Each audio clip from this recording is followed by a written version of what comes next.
See, can you break armor down? Yeah. You can, so you can salvage stuff. Where'd you do that at? Basically, you mark it as junk, Yeah. and then you can just do it. All right. Okay. Out of the menu. You can do it at the bases and things, but you can do it out in the field as well. And you just store the components, and there's a cap on the number of spare bits you can have, but it's hundreds, if not thousands, depending on the pieces. Just gone on to Zoom to update it because it's not been updated in forever, and I just popped back onto Discord to say something, and it's clear now. Before it was just you couldn't see a thing. It's an intermittent issue, obviously. Yeah. Maybe it was a Zoom update that fixed it. I'll teach you not to use me. It could be a conflict between different software. So Zoom's they're running in the background or something, and it's causing a conflict.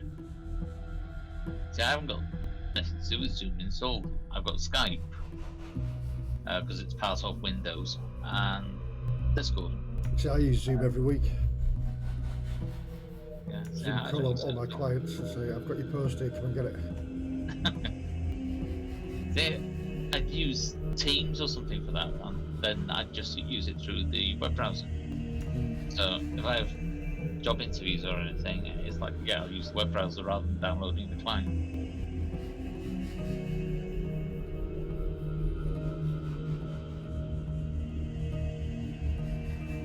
I was in two minds about paying for Zoom to do this because it's a lot. I think it's a lot more stable than Discord can be. But I thought, nah. Zoom for this, yeah. Do you need to pay for it? Yeah, over a certain amount. I think it's £100 a year, which ain't too bad. But and I was like, well, Discord's free, but you get the odd silly glitches, which is a pain in the backside. I don't have any issues with it, but I don't present, so I seem to be one of the few that don't get issues. The only issue I was getting is the light, and that's not a Discord thing. That's the fact that my camera is facing the window, so all the lights come in. You've got an older version of Medi. Hello, Papa. Medi with more hair and more wrinkles. Yeah.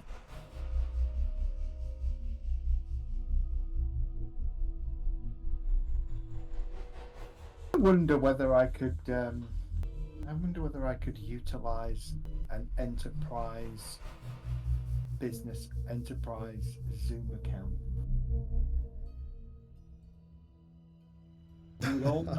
You would all need clients, but you don't need to have a purchased client. I could just use my work account, though I might get told off. Yeah, it wouldn't work anyway because I'd have to be able to control it to get all the screens. Yeah, you would. What about Google? The Google video conferencing. Did they kill it? Thought they killed Hangout. I don't know. The thing is, there's lots out there, but once you go over a certain amount of people or a certain amount of time, then you have to pay for it. It's like I could use Zoom, but I could only use it for like 1 hour a night or whatever, you know. Would you have to do really small games every night? Yeah. And hello, goodbye.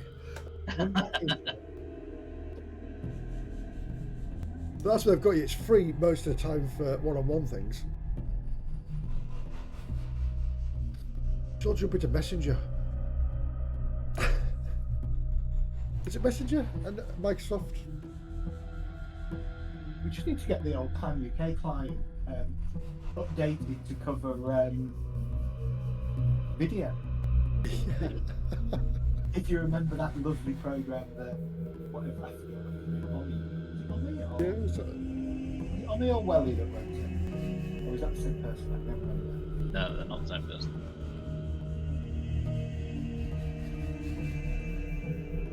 No, I think we had that conversation before. Yeah, so that is Godfrey, by the way. the night. Right. Okay. The night. Yes. All right. Are we all ready? I'm just looking at best apps. It says Discord number 1, TeamSpeak number 2, Mumble number 3. I don't know anything about that one. Steam voice chat and Blizzard voice chat for gaming. Well, the last two depend on what games you're playing, but I think Discord for voice is brilliant. yeah, But I think Medi's right. I think it can get bloody temperamental when it comes down to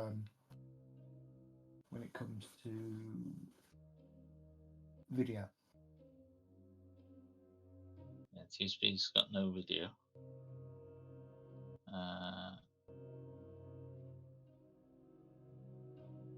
Mumble's poor voice quality, which is appropriate for something called Mumble, I guess. We used to use Mumble. We used Mumble for quite some time. For gaming, at least. Yeah, we did. Yeah. What was the other one? Ventrilo was the other one. Yeah, pencil, yeah. Yeah, I used to use Ventrilo. Back in the That day. is a blast from Yeah. the past. God. That used to be really good. TeamSpeak. Well, Ventrilo was always better than TeamSpeak for sure. Yeah. Ventrilo, TeamSpeak, Mumble. Yeah, Mumble was the up and comer, wasn't it? Yeah. Yeah, when we were all on Vent. Remember those days? Mm-hmm. Yeah. Looking at this, the last time Ventrilo was updated seems to be 2017. Bought out, maybe? I don't know. Google Meet does exist. I thought it did, because when I was working at Airbus, everything they did was Google, which is absolutely shit. They wouldn't touch anything Microsoft. So nobody could do anything if a file was sent into them. The interface didn't work properly. It's always good, that, innit? We're not touching anything Microsoft. It's a business. Yeah. Fucking use Microsoft products, you cock. Yeah. Well, everything that Airbus did was based out of France, and everything they did was art about face. It's like the local network. If you went onto the internet, you'd get the French versions of everything first. You had to struggle to get an English version. Now, considering a lot of the things they had to do was read QR codes and things in the offices, the workers, I was on the shop floor, didn't know what the hell they were doing because they couldn't read French to know where the hell they were supposed to be going to.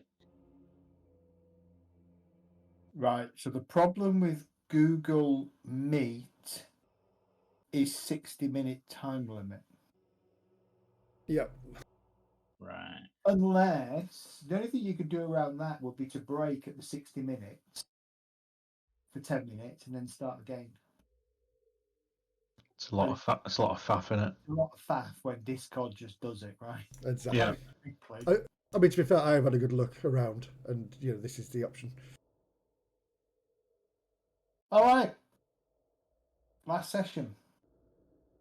You met Godfrey, or Sir Godfrey, the old, as you can see from the picture, the old knight. Sort of a Knight Templar. Claims that he is, a hospitaller and dedicated to fighting Nyarlathotep in all of its forms. I believe, if I am not mistaken, that he gave you an ancient text that had a spell in it called. Well, he called it a spell against Nyarlathotep.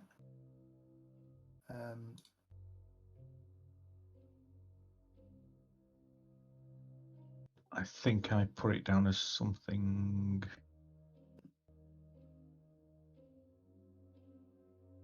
Yeah, Nyarlathotep Bane. I put it down as. Yeah. for Shiggles. 5-minute chant.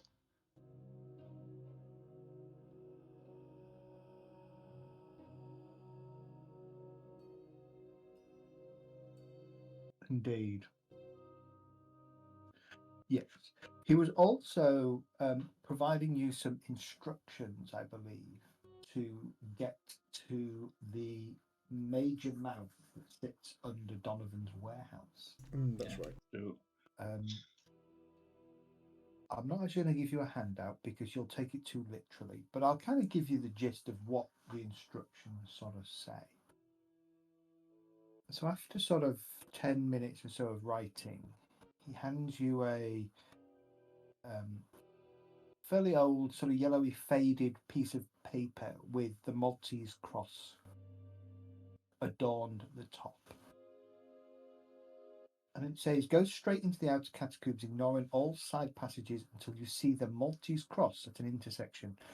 Beware the first trap here. Turn left and proceed further into catacombs. Ignore side passages until you see the Maltese cross in silver. Beware the second trap here. Turn right and proceed. Count out side passages. At the fourth side passage, on your left, beware the third trap. Enter side passage and look for a well-adorned Maltese with Maltese cross. Descend. Oh, look for a. Oh, there you go. I can't read. Enter side passage and look for a well adorned with Maltese crosses. Descend the well into the ancient temple. Proceed north through all chambers to the hall of posts. Remove only those posts you must. Replace all you can. Proceed north. Where the ceiling has come down, climb up into the inner catacomb, then proceed down the stairs into the flooded catacomb. Proceed west through the flooded catacomb to the stairs. They end in a false wall, beyond which are the warehouse tunnels. Does he provide any information on the nature of the traps? Does he provide any information on the nature of the trap? Yeah, I have this mental image of Indiana Jones. Mm-hmm.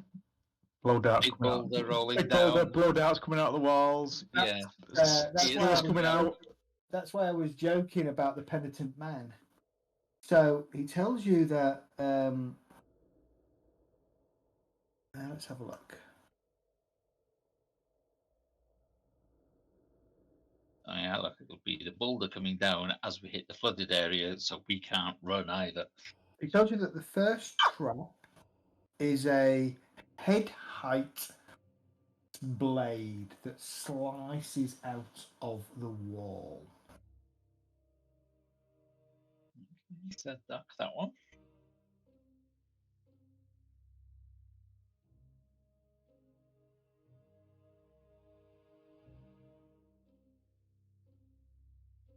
The second one causes spikes to descend to the floor from the ceiling.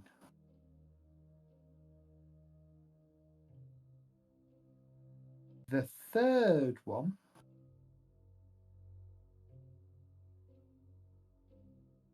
is a waist height blade that triggers out of the wall.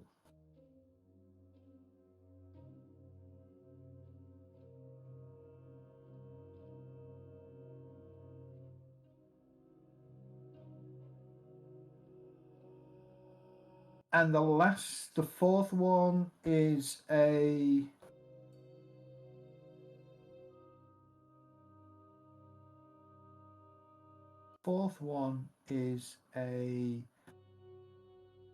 ankle height wire that when tripped causes a huge axe-like blade to descend from the ceiling on a tight, aggressive swing.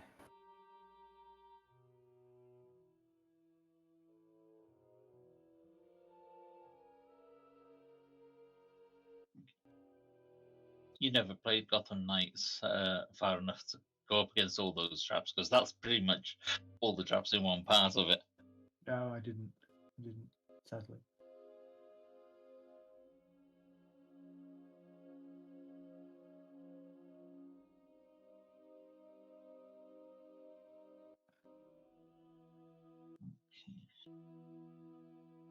He tells you that he can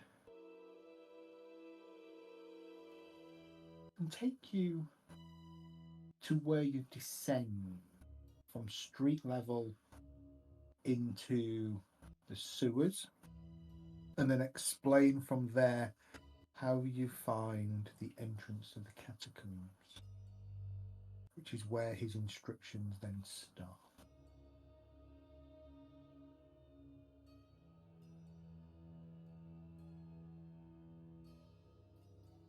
Or, you say, wait, he's a patient man after all.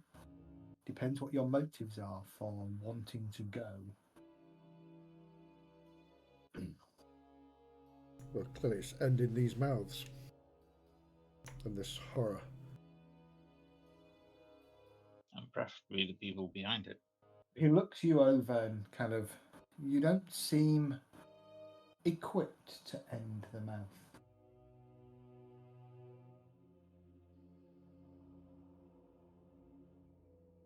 No, we would need to go back to our hotel and resupply. To be fair, when you found us, we would just come out here to have a look.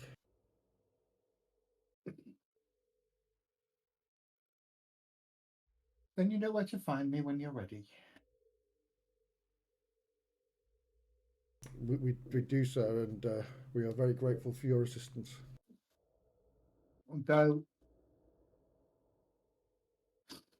if my timetable is correct, the freighter will depart in 3 days. And it will be loaded with that foul drug.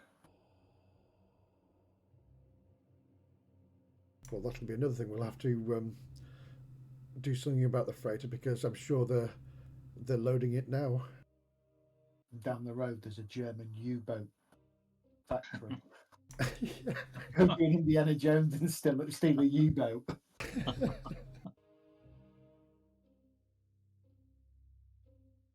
Yeah, we're going to need to get a lot of explosives. Some for the mouth, some for all the mouths on the beach, some for the freighter.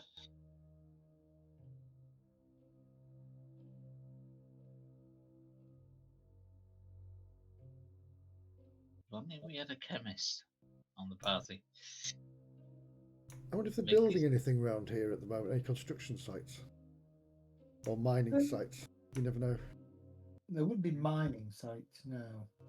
But construction, there maybe, and they do use explosives in construction sometimes, don't they? Yeah. Yeah, there'd be construction in the port, maybe not so much now.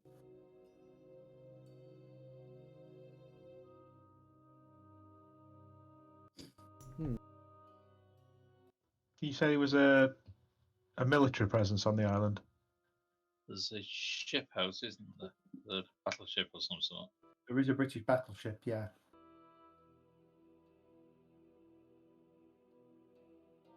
Was there not a Nazi blimp? Oh, Yes, there there was was. a blimp. There was a Yeah. German blimp, not necessarily Nazi. I thought you said it was that. Definitely had a swastika on its tail when you showed us the picture. Sure it did. Yeah, it did. That's why I was thinking that said it was. The picture did. Okay. Well, I guess if you leave the good night to it, and he'll take you back up to back out of the sewers and back up to where your car was parked. You can go off and try and figure out military presence on Malta if you wish.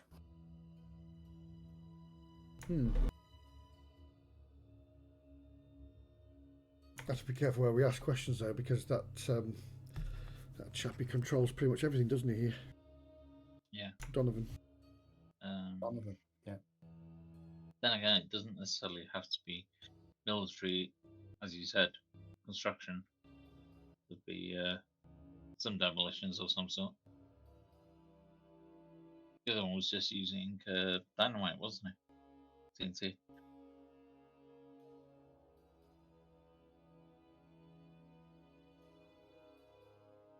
Yeah, that's what you need to do. You need to order something from Acme, like Wile E. Coyote, get it delivered.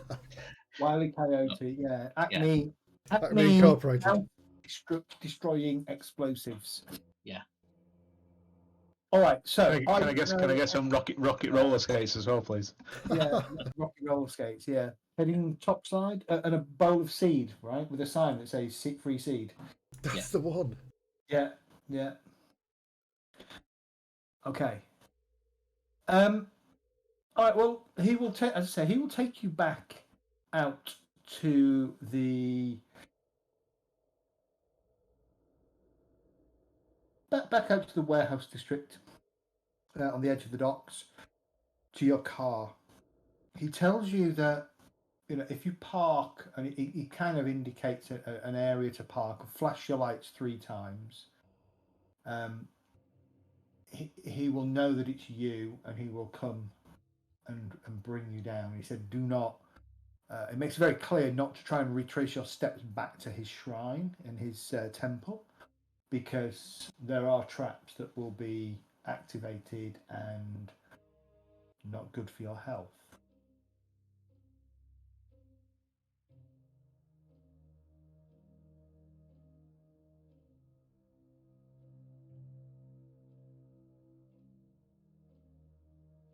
Turning back to your hotel, it's probably now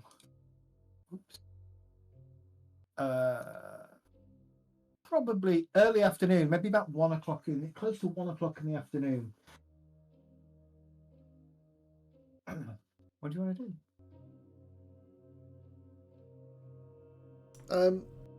do? We went to the public records, didn't we?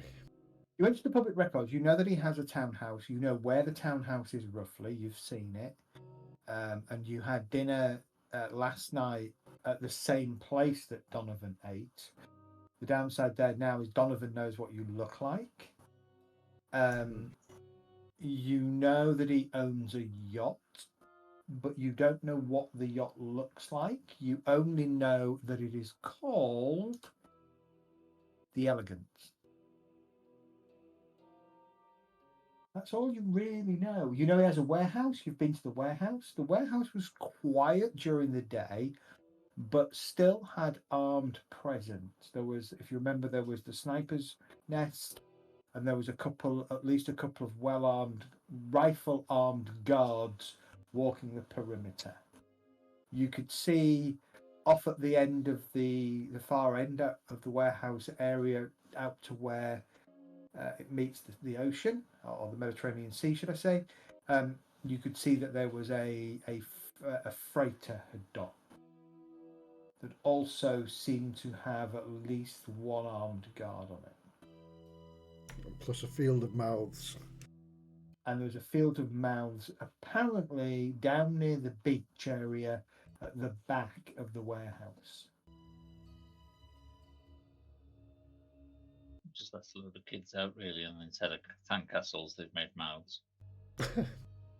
Yeah. If we're lucky.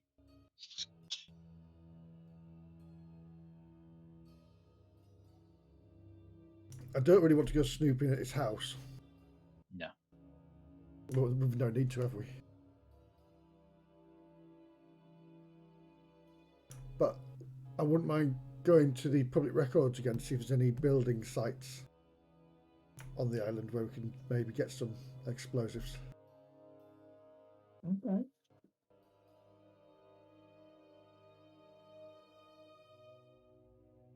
It's not the sort of thing you can just ask, is it? You go to a local shop, do you sell cigarettes, beer, explosives?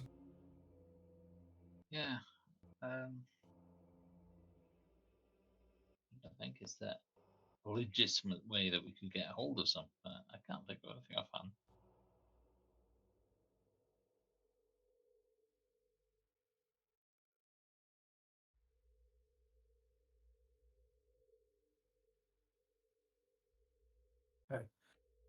All right. Do you have library use? I do now.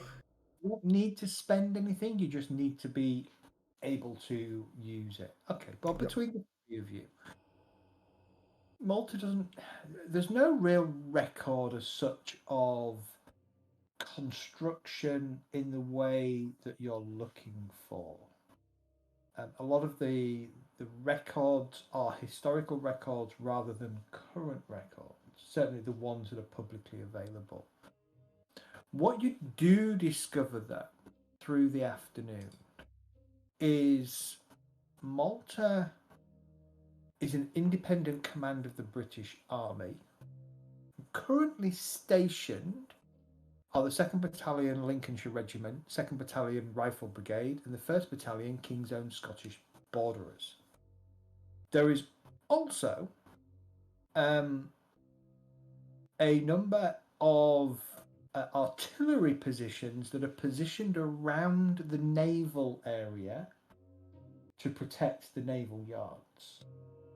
That, joking aside, there are a number of British warships in Maltese waters or in the naval dockyards.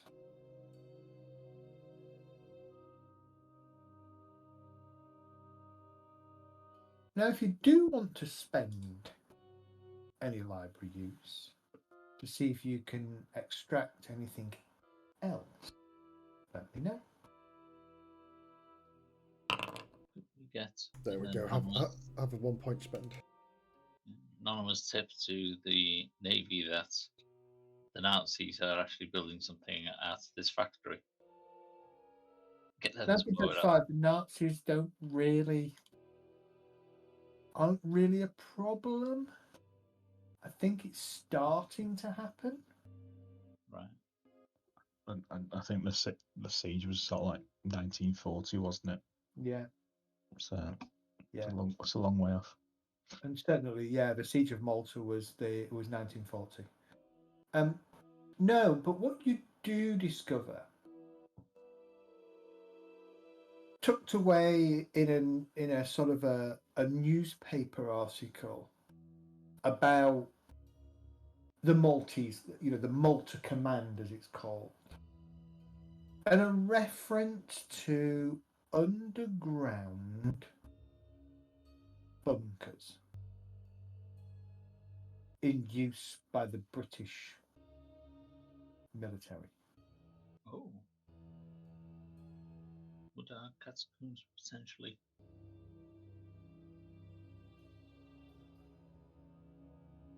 link up somehow? So we can just sneak in and make a few things. Could we not also just sort of like make explosives out of fertilizer like everybody else does?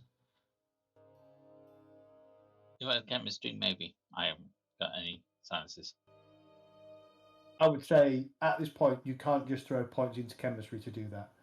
No. I've got 1 point in medicine. That's the closest I've got to anything that could. You can have points in explosives to be able I've to got- handle them, which you Yeah, have, Yeah, I've got 2 But- points in explosives. not build bombs at the moment. Probably physics, not chemistry. So you could get ahead of the game and split the atom if you wanted. Could be a way to make money, that, I'll work on that. I'll work on that overnight. Should have it by the morning. Yeah, 3-point physics spend, and I split the atom, please.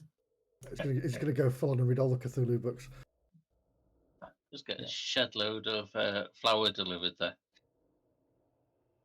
Put holes in all the bags, get it delivered in, and while it's in the air, just set fire. Big boom.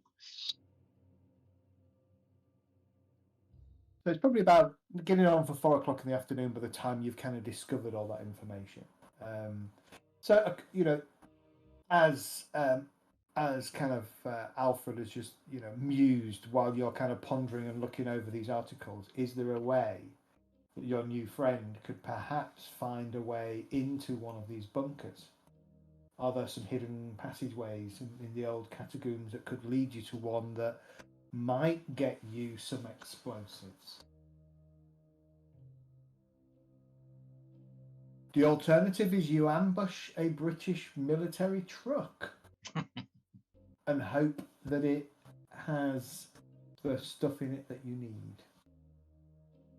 Or we pretend to be the British people with the truck and go back into the base and loot the base.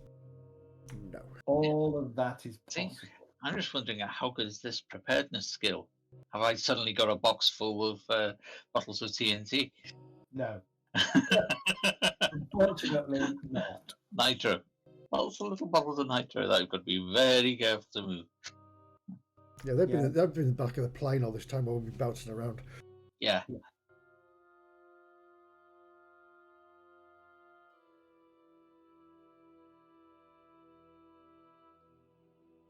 Right, I think that's going to be the better plan, unless. I mean, I had it in my head taking one of these gun emplacements and turn it on the warehouse. Yeah, somehow I don't think they're going to turn into the actual island. It's for shooting things out on the coast, isn't it? They'll probably be on a turntable that will rotate. I would have thought rotate 360 degrees. I'm not sure there'll be the bunker buster capability though. No.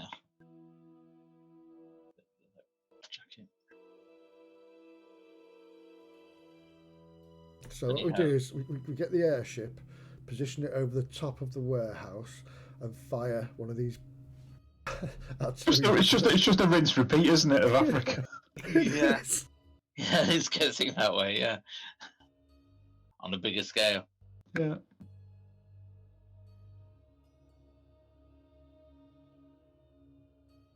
Yeah, after all,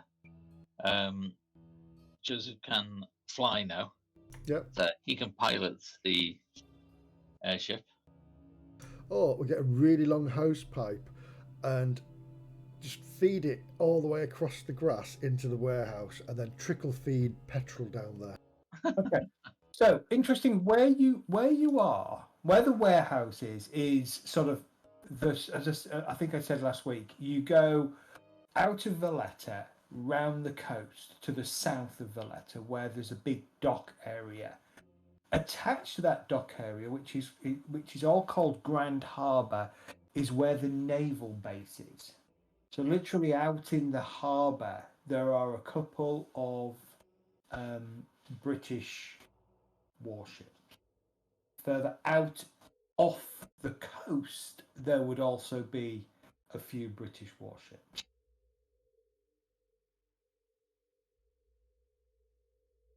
Only we had the power to be able to requisition one of those to take it out. Well, So much easier. the other thing would be to shoot one from the warehouse, but then being British, they'd probably just send a landing party in to see what's going on, rather than just blast it. Yeah.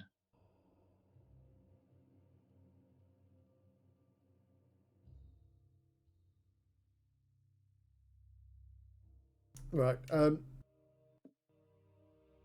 First thing I'm going to do, anyways, is get my large weapons and put them in the back of the car. Okay. Are we doing anything about Donovan's son? Oh, at the hospital. Yeah.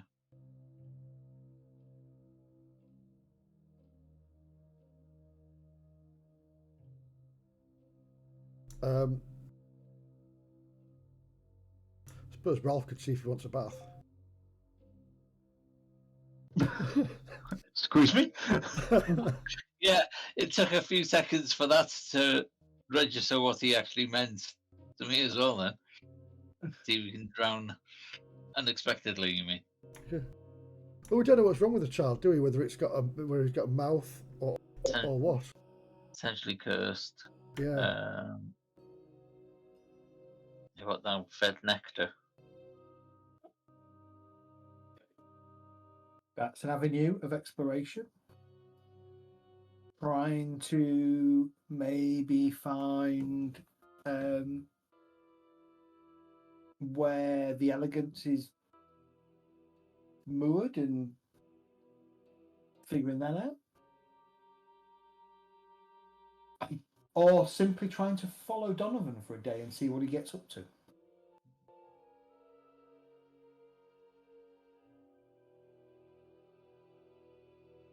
Yeah, with trained bodyguards, that's going to be hard to follow. Yeah. Being spotted. I mean, we know Donovan's a big bad here. Yeah. But like you say, he already knows what we look like. Do we know the age of the son? Do you know how old he is? Middle age, 30s, 40s, hard to tell. Somewhere That's like that. the son or Donovan? Oh, the son, you have no idea. Right.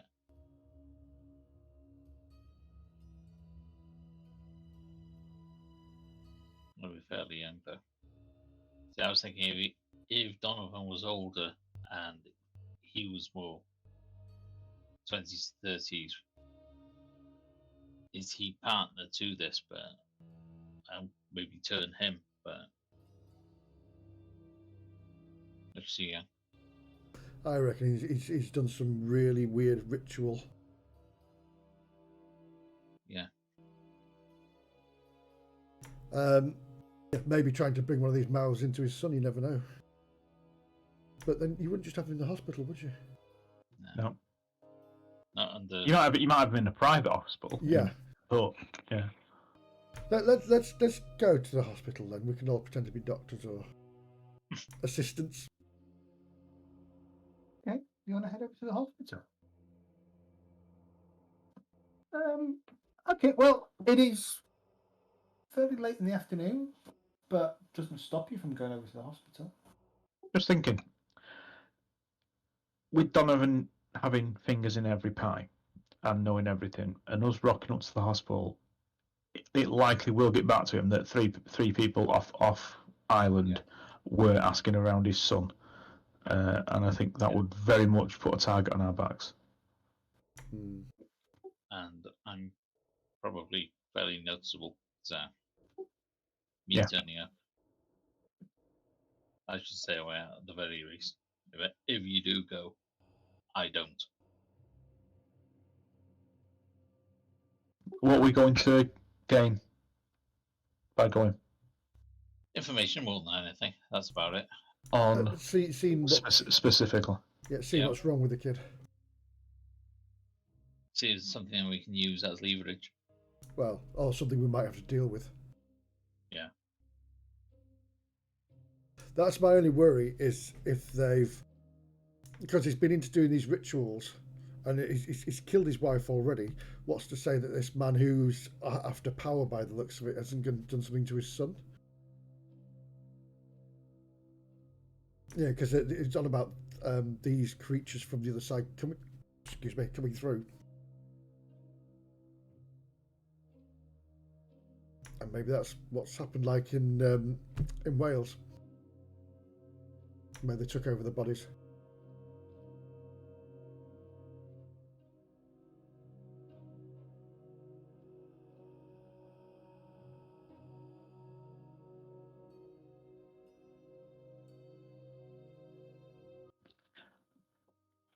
We were not going during the day then.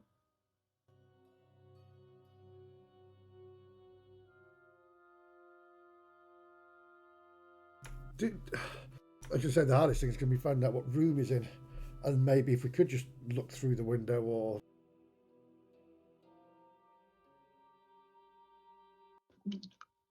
It may be worth going in. Who wants to dislocate a finger? Yeah, you know, I was just thinking the same thing, but chopping off one. I've cut myself. As I've already said, meeting an app will be memorable, so it's not me. Yeah. Not that I'm afraid of injuring myself for the cause, but good excuse not to. How about if I go the pretense of getting some antibiotics? Because I've got a. Hang on. This way. Look at my cat, laid on its back, with its legs in its air, in the air. That's the sleep. That's not a cat, that's a dog. No, that's Jasper. That's the sleep. In Friday's game, their cat comes in quite often and does that right next to us. It's like, yeah, we're trying to play, but Lorna, whose cat it is, basically distracted all the time by the cat. If I put my hand on his stomach, I will lose my hand. Whereas Don't play if you prove it. The Bengal, no, I'm not doing it. The Bengal would be fine. She'd just wake up, open one eye, go meow, and then just start purring. Whereas he will just destroy your hand if you just touch the belly. In that Well, basically, Kath, what you're going to say is, Lorna, stop stroking your pussy. It's just distracting. Yeah.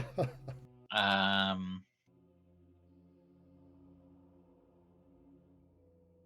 probably could get away with it as well. We've known each other long enough that, yeah. But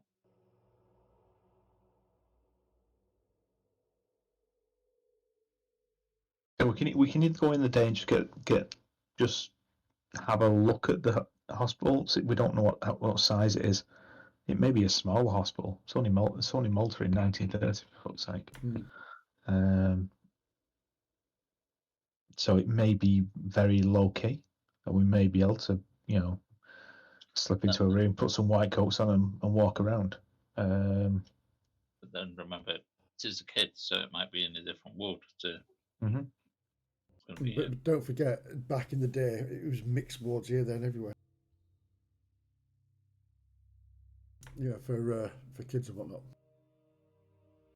Or we could go at night under cover of darkness, and rather than finding the kid, find some records. Yeah. Probably in the basement, I would have thought, which may have external access rather than going through the hospital. I don't know, but we could see that by walking around the outside of the building if it's got some around the outside. Yeah. Okay, well, you want to head over that way? Well, a drive round where it's daytime. Yeah. Okay. Well, you drive your way through the streets of Valletta to let's see if this actually exists.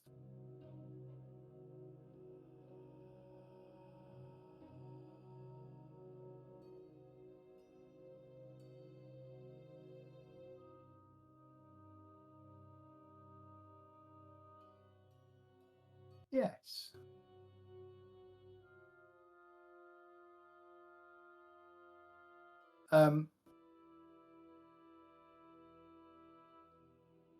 So the hospital Superbissima, a quite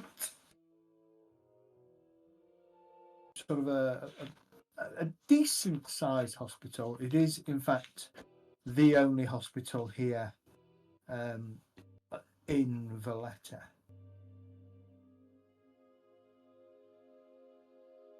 The journey over is well, you're not specifically expecting trouble, so your journey to the hospital is absolutely fine. It takes you through some of the streets, past a couple of parks. Alfred, though, as you go past one of the parks, you catch something out the corner of your eye. An individual that's just kind of loitering in that way that makes a police officer suspicious without them seemingly doing anything wrong. And you drive past the park, you kind of clock this and you just watch. Nothing seems to happen as he kind of gets to the point where you're straining your neck too much to be able to continue to see him. But it was just something about the way the young lad was kind of stood nonchalantly, but slightly out of place, that perked that police experience of yours. Okay, I'll mention it, saying this Did anyone else see the kid back there? That something looked wrong about him. No, I'm driving on the wrong side of the road. I didn't have a chance No. to have a look. Well, Did we see drop out? turn around and go back, and we'll go swing past again. Yeah, just It might be a lookout to see who's travelling to the hospital. No, it's just a park. Oh, right. So, You're probably still about a quarter of a mile away from the hospital. okay. yeah, I will do. You're I'll gonna I'll pull turn over. around. I'll walk over there if you want to go into the hospital, and I'll just keep an eye on him. There's something. Can't tell you what it is. Just something that seemed out of place to me. I could be imagining it. Well, like I say, let's circle back and point him out, and we'll all take a peek. Yeah. In fact, you've got your binoculars up, haven't you? So. Yeah. Yeah, so I will do. I'll go back, but not get too close to the park, but within a clear view of the young person that Alfred has pointed out. Yeah, hold on.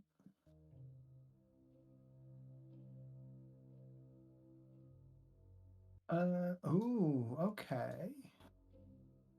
Maybe he was on neck down. I just started looking at that stoned or something. I don't know.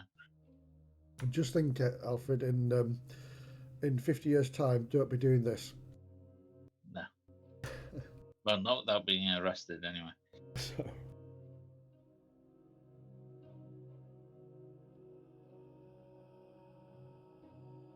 Interesting. So where's the hospital? I don't know how old the kid is. Well, he could be late teens.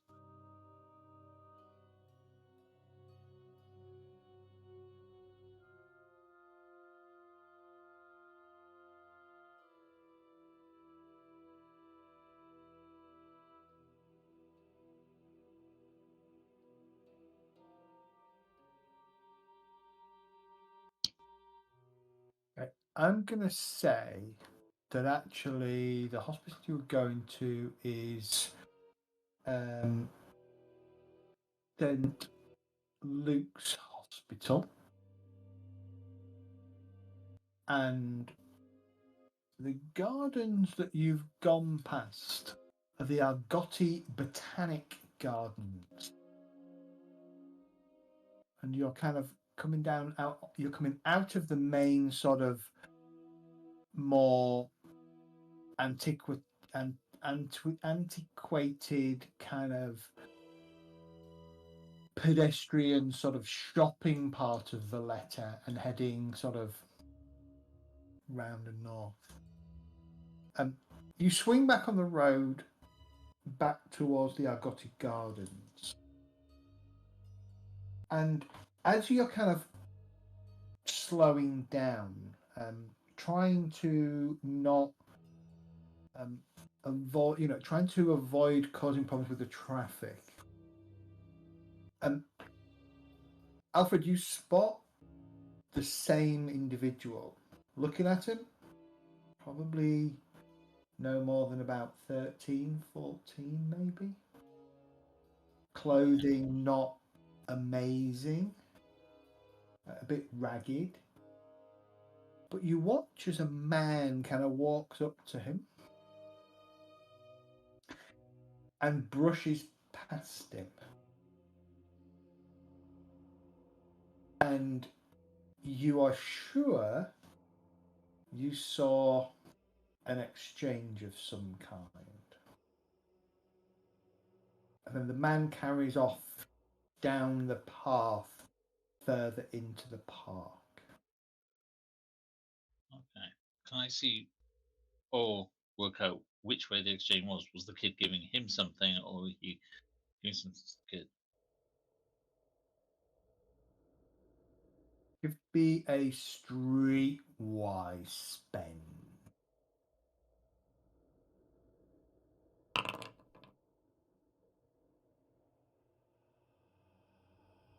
It was a dual exchange. You're positive the man passed currency to the boy. Okay. What the boy passed back, you're not quite sure. This could be where the nectar's being sold. Well, no, it's not been sold on the island, is it? There's no Yeah. there's no sign of its use on the island, unless Good. somebody's doing this as unauthorized. Well, I'll hold some cash out and say who wants to have a go. Why don't we follow the man and ask him what he just got off that young boy? Yeah, because it's... What favours did he just pay for from that young boy?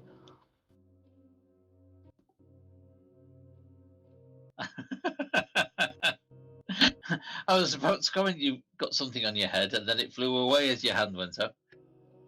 Bloody fly. At first I thought it was something on the camera, but... The boy is now moving from his kind of perch near a fountain, sort of across your view and then out of your view amongst a small copse of trees.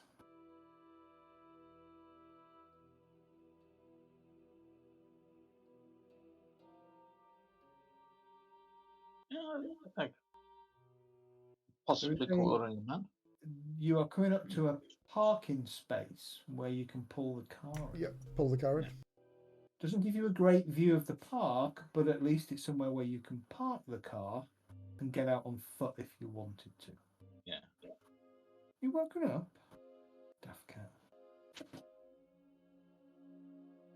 Okay. You bail out the car Yep. and head into the park. Right, I'll go up to the boy. How much do I stand out in Malta? Black American? Yeah. A little bit more than usual. Mm. I'm not saying there wouldn't be black and coloured people in Malta, but it's probably not as prevalent as it is today. No.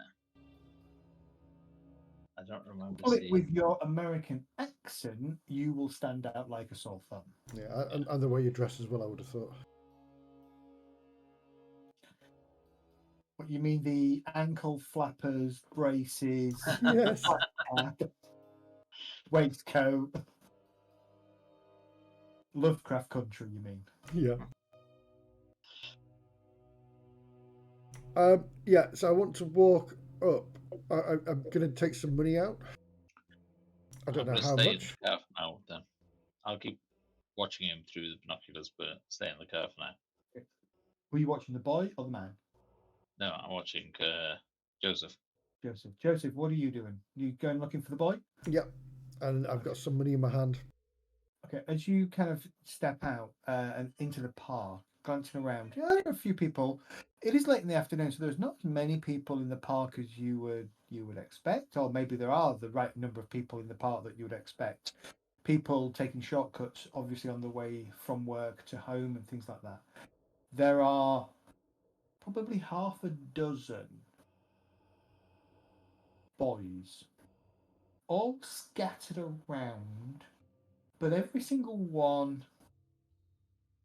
is positioned on a paved thoroughfare near some kind of ornament that they can just leisurely kind of lean against or loiter against.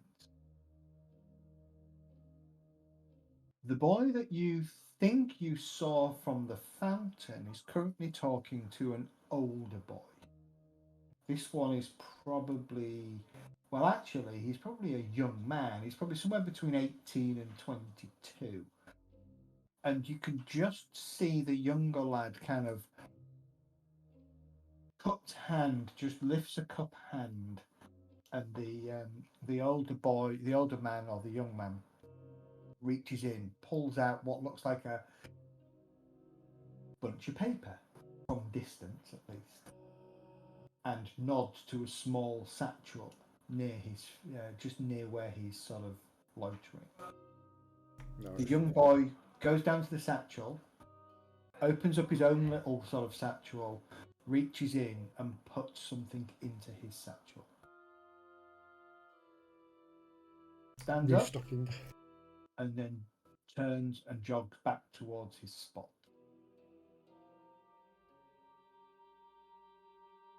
Okay, I'll wait till he gets into his position. I'll walk towards him. Okay. What, the boy? The boy. We could just not accost him and just follow him when he takes the money back to base. Well, I'm trying to find out if it's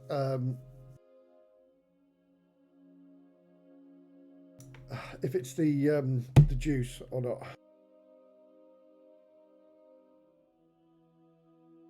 Well, as you said, they're not supposed to be selling it on the island.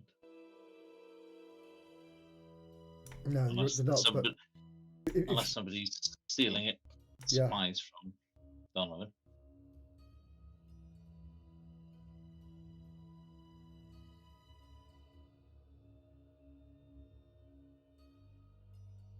What are you doing, sir?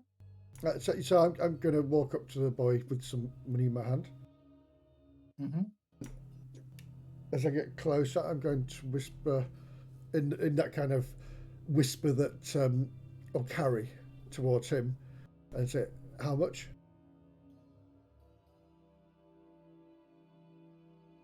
Hang on.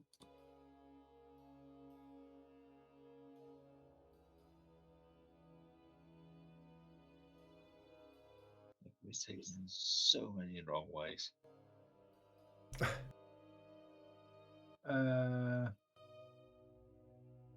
What was the currency? Not Was it the lira? that's what I thought, but I don't think it.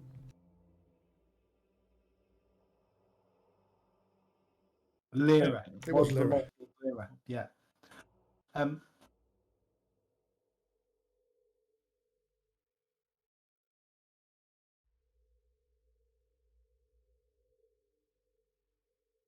$20. I'll get 20 out and pass it over. The boy kind of frowns a little bit.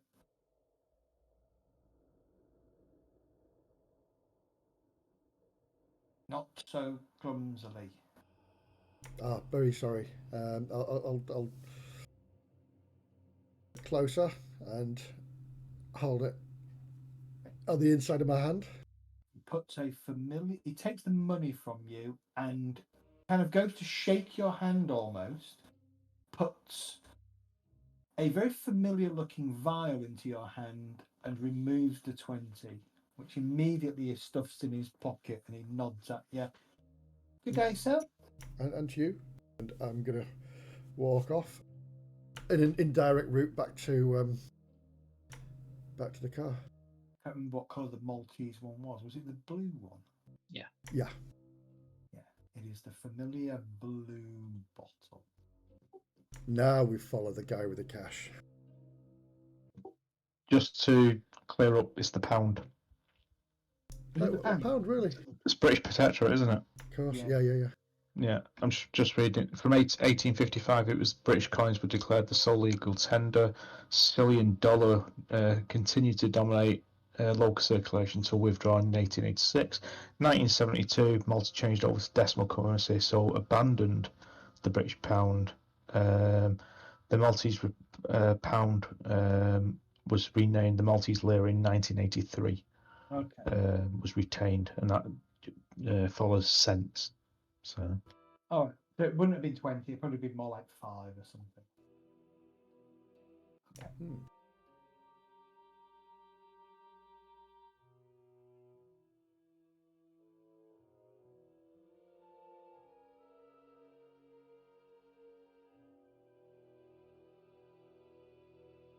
So I'll show the vial to Alfred and Ralph. It looks like somebody's selling on the island.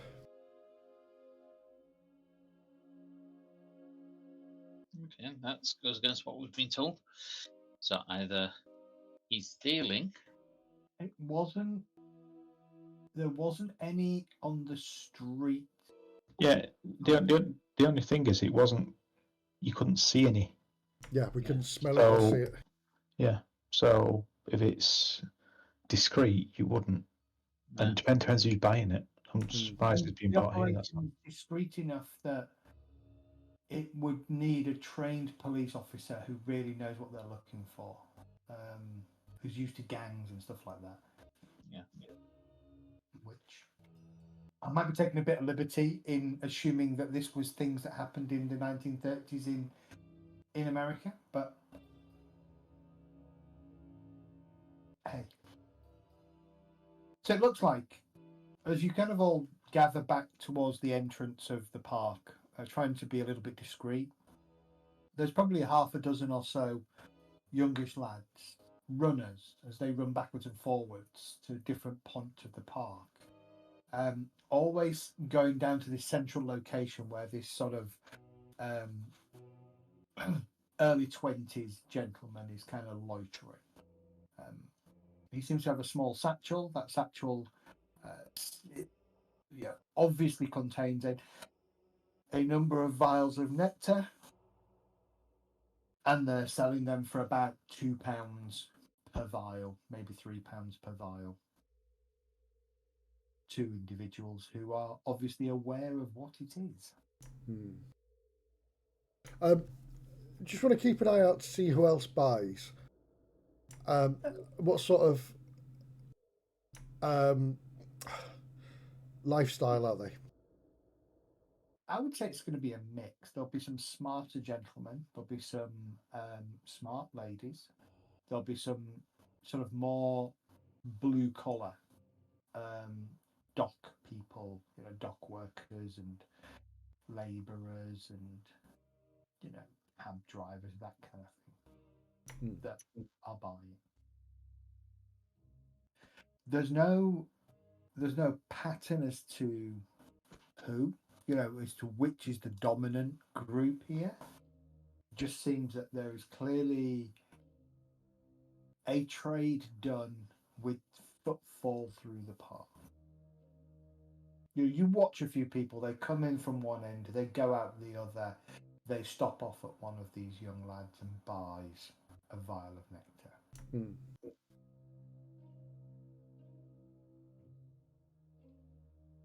So, Ralph, did you want to follow the... Oh, he's Longham. No, sorry, I meant the guy with the vials. Oh, yeah, I think it's worth finding out whether he's taking it back to a central base and where that is. Yeah, might be worth it. And if he hands off to somebody else, we just follow them. Mm-hmm. How long are you going to wait for? Well, I think this is a stakeout, isn't it? yeah. This is now our day's activity. If it had been... Unless you want to come back on a different day, but it's happening now, isn't it? Exactly. Yeah. We're getting near the end of the day, so you would have thought he'd be... Yeah, it'll be workers going home from work now that'll be collecting it, and after that it should dry up. It is about an hour or so later, maybe a little bit more than an hour, when you hear a whistle, and this older man, or younger boy, sorry, young man, seems to whistle with his fingers. And as soon as that whistle happens, all of the boys they either conclude if they're in the middle of a transaction, or they just simply grab their stuff and run. Same direction, all to him. Yes, all to him. Right, okay. Just checking we hadn't been made and they were all scattering. Or there was police coming into the area or something like that. No, Oh, it is, but you've I have no actually. jurisdiction. Well, let's have a look. Move down for it. No, the time that you've been here, there's been no sign of any police come through the park or any military in uniform at least, come through the park. Paid off. As soon as each of the boys has visited this man, they're clearly some kind of handing over of stuff. They then leg it. And so what you get is, the closer ones get there first. They hand over their, they empty the satchel.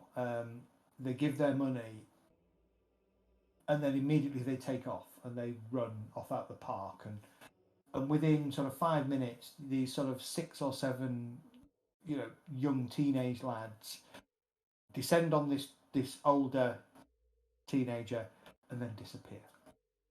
He immediately, as soon as the last one sets off, he reaches down, picks up his satchel over his shoulder, and begins to walk out of the northwest entrance of the park.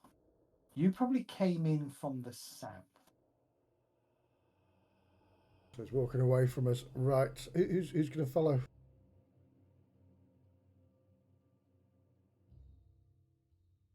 See, I'm going to stand out again. Don't get seen then. Yeah, It's a bit getting hard. darker.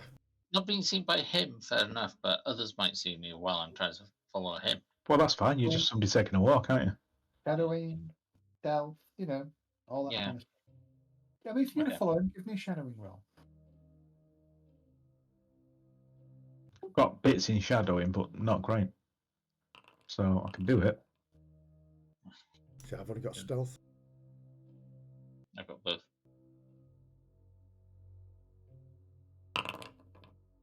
Okay.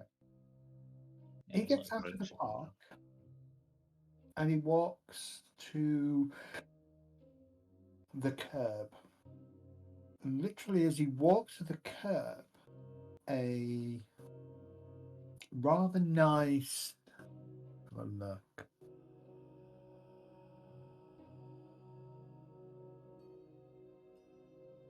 It's a hand off to a car, is it? Or he gets in the car. It absolutely is hand off to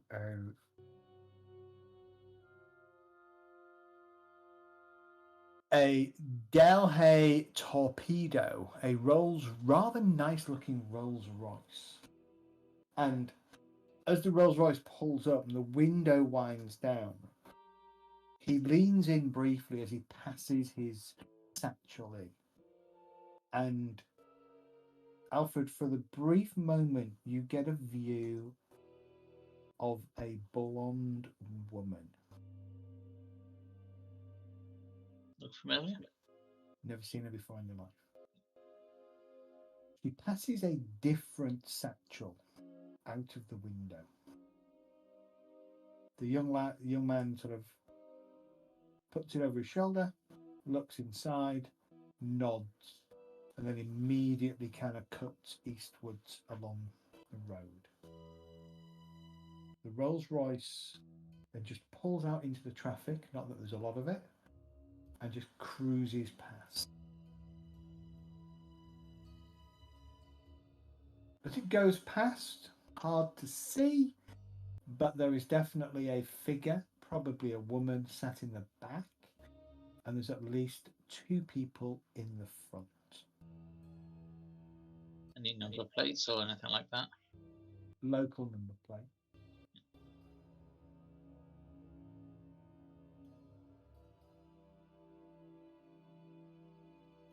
Back to the car. I was going to say, hopefully if you get back, we'll be able to follow it.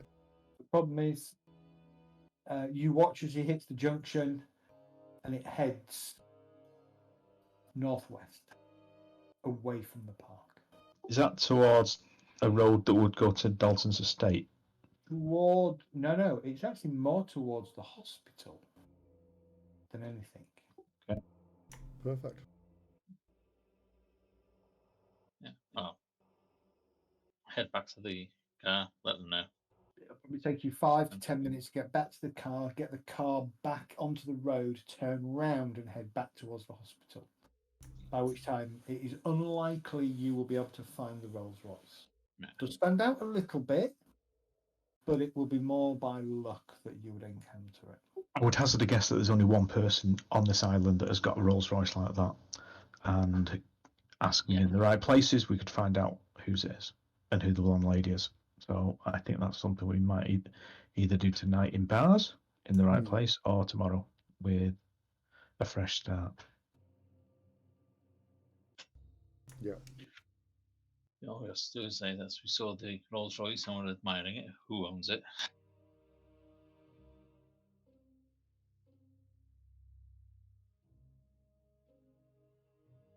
I was going to say the blonde woman couldn't be his wife because he killed her. That's why I asked whether I could recognise her, because we've seen pictures of her. haven't we? Yeah. Yeah. So unless she's come back from the dead, or she wasn't really killed and it was fake, but I didn't recognise this.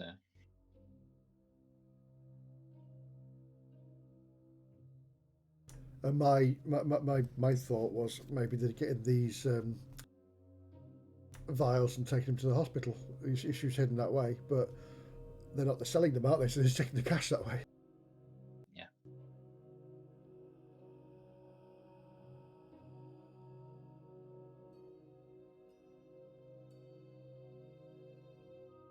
Yeah, I did think of accosting the young man after he'd been handed the rucksack to see what was in there.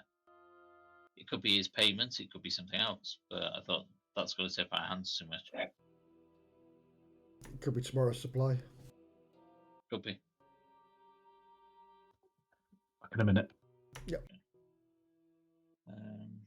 Well, do we And to carry be on fair, towards the hospital? If we accost somebody, that's when they'll know. Yeah, that's what I mean. It's tipping our hand. Yeah. But if we head to the hospital now, since that's the way that it was going and it's where we were heading anyway, Yeah, we might as well. never know. She could be the nurse for the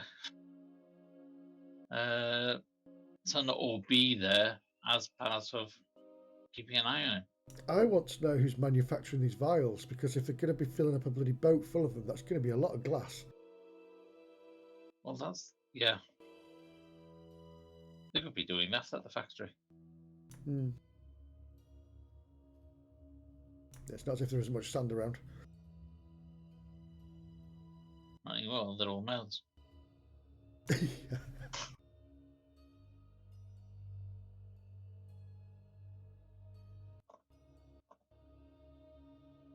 Let's take a 10-minute break. Yeah. Yep. As you head to the hospital.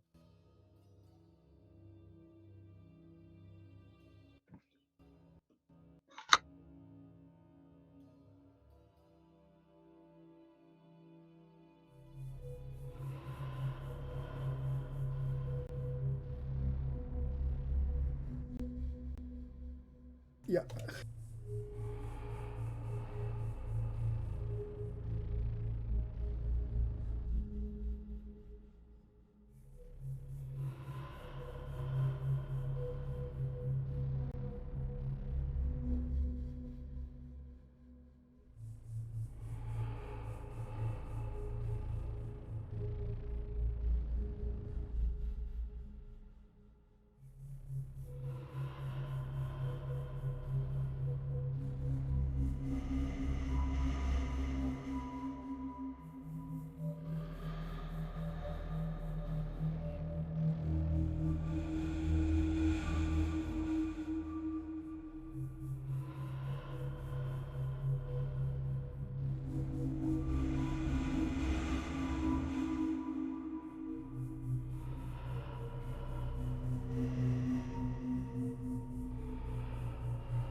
muted. I said there are so many things that are going to trigger you all in this next section. Wait for Ralph to have another bath incident.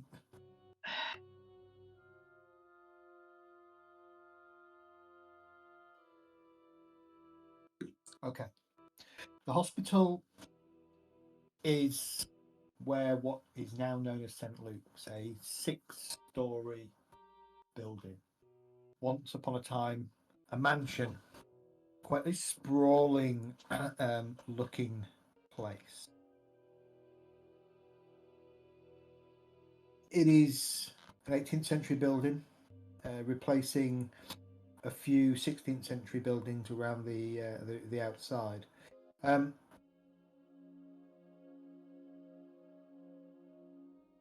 Tall windows, lead lined. There's some coming and going outside here and there. A few nurses, a few porters, a few orderlies. When you drive over, typically here and there you will see sort of the typical kind of dress of the Maltese woman, wearing this kind of long, dark robe with a hood. The majority of them are black, but here and now and then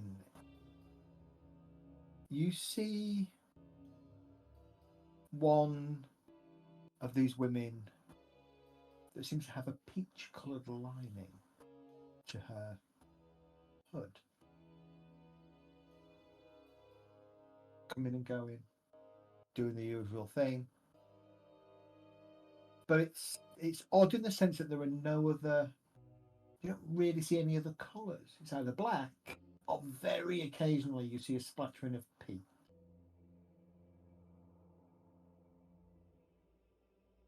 You make it to the hospital, you pull up in the hospital grounds and kind of sit in the car for a few moments, kind of watching the comings and goings. Main entrance of a hospital is as you would imagine. It's a double-door affair.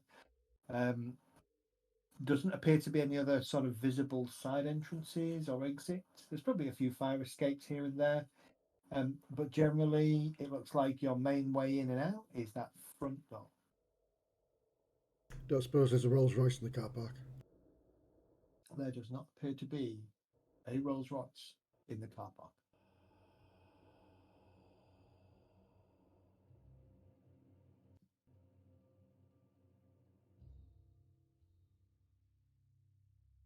That said,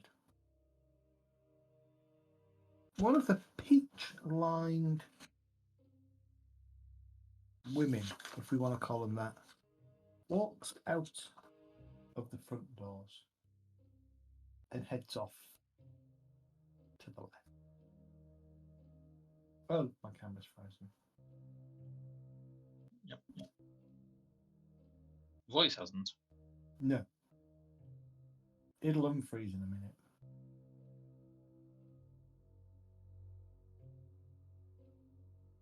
Is she carrying anything, or? Doesn't appear to be. Does not appear to be carrying anything. Just appears to be wandering. Just watch her for the moment and see where she goes. Out of the hospital grounds, turns right, off into a further part of Valletta.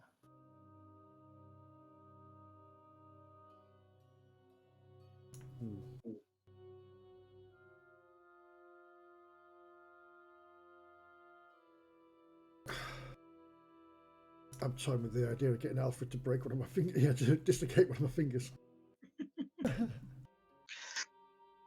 Yeah, what you do is you open the door, put your hand in, then slam the door. Slam There you door, go. Yeah. I don't need to break them at all. You can do. No. Is it worth getting out and just having a wander around the building itself?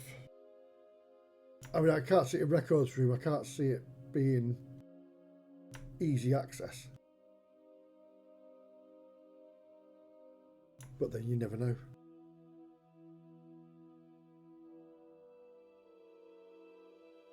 There's an entrance from the outside in, then I could probably help at that point. But walking through the front door, I'm going to stand out. But getting in through the side doors and things, I can try and avoid being seen at that point. But walking through, say, the emergency room door type thing, can't really become invisible, unfortunately. Unless we get you a very fetching black robe I think And a we'll, white, and a white Yeah. mask. and a white mask. Yeah. Thanks for reminding me. One off for a white mask. No, I've got a black mask that I'm taking to roleplay next week on Friday. I'm lending it for a live roleplay event that we're going to. I bought one for Halloween years ago. Never actually used it, but he's going to set up a mannequin in the forest, and at night he's just going to have it there to throw off the players, thinking that there's somebody watching them. But because it's mannequin, if they see the face, they'll realise that it's not real. So I'm going to lend them this big full face mask to disguise it a bit, freak them all out. he wants to get a little battery pack with some LED eyes as well that blink Yeah. on and off. Two of us suggested the same things. He's already got them. We're all thinking the same thing just to Right. freak them out. Yeah, it depends. It doesn't have to be LED. It depends on what the weather's like. It could just be something that reflects light. Yeah. The idea is it's just going to be out in the woods, standing there watching them, and they're not going to know, hang on, is there somebody there or not? The LEDs will give it away a bit, but the mask I've got, Nice. Oh, very nice. so that will add a bit to it. Is that paintball or airsoft, or is it something else? I think it was an airsoft one. Yeah, it looks like airsoft. I got it years ago for a Halloween fancy dress type thing. I got it on Amazon, and I've never actually worn it because something happened and it got cancelled. So it's just been sitting on the side for years, waiting for another Halloween party, which never happened. Because I've got a kind of Grim Reaper type robe as well, which I wore years and years ago. So I've still got that about somewhere. So that would have gone perfectly with it. If Backhand will come back. So, spent about 5 minutes watching the entrance, mulling over. Are you going to go in? So just to clarify, this is the hospital, yeah? Yeah. Have we walked around the outside? Around the outside. Round the outside. So if we walk around the outside, can we see any entrances to lower levels, like basements? I thought you were going to ask Buffalo Girls.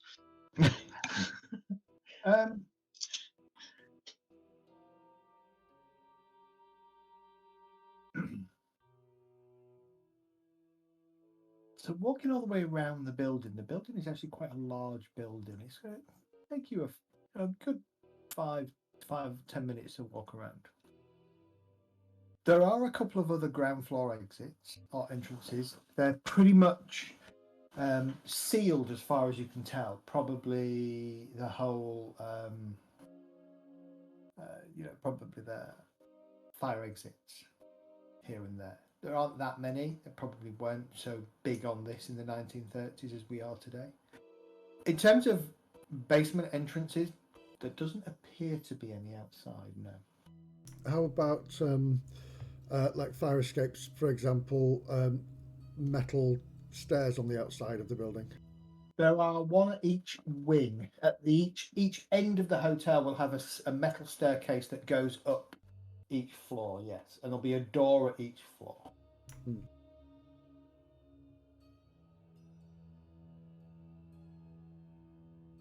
It's known where this kid's kept, that's a problem. Yeah. It's been kept low key. We can't even really look out for bodyguards and things as such, because there may not be any. And we can't really ask. We need Nah, to find no. documentation. It may even be under another name. Yeah. I'm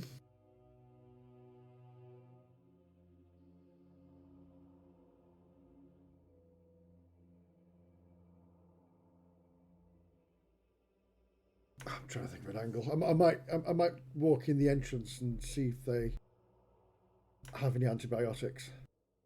To be honest with you, you could go in with heart palpitations, Yeah, good call. heat, Mm. anything. It doesn't have to be a physical injury. You could just go in with shortness of breath and anything. You'd be in there a fair while doing tests, I would have thought. Have you got acting? Or any bullshititis? I have lots of bullshititis. You had lots of bullshititis for sure. Yeah. I don't even know what skill that would go under. There is an acting skill. Yeah, definitely don't have any of that. No, I don't. I've just got my wit charm, my flattery, my intimidation, and reassurance.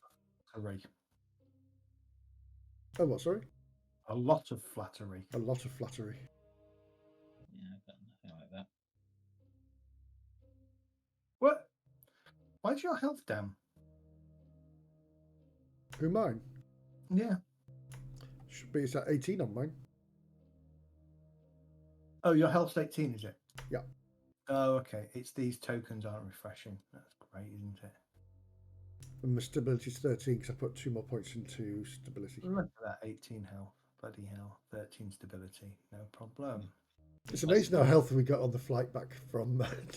Yeah, we all focused, realised what we'd learnt about life. Yeah, my stability's still down. So the spell. So you're going to go into the hospital? Yeah. On your own? Anybody else going with him? Do you want me to come in, and if you're putting it on, you can lean on you. Lean on me, yeah. Yeah. Yeah, I'll stay in the car. I'll get into the driver's seat just in case something goes wrong and you need to leg it.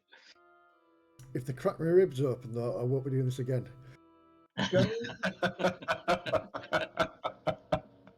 Going into the front door, it opens up into quite a large kind of open hall, sort of like an open hallway that appears to be the entire length almost of the entire width of the hospital building itself. At the far end, there's probably a bunch of offices and stuff like that.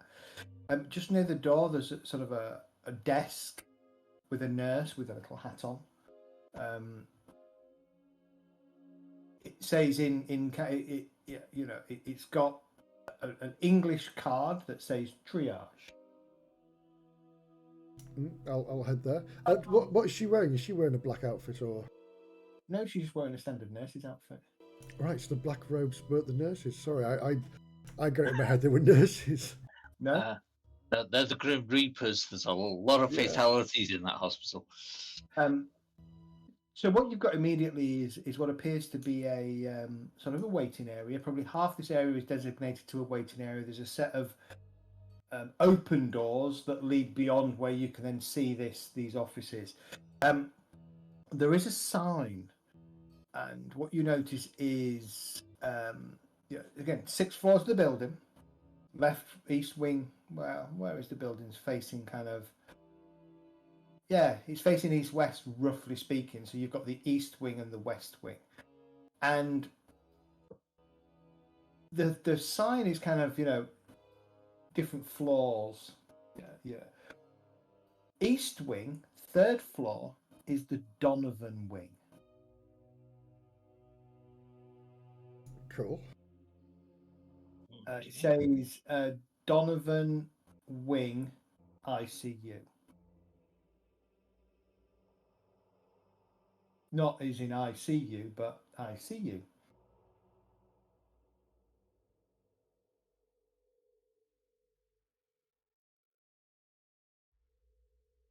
So do I need to go on with this, or do I just should we just go to Donovan wing?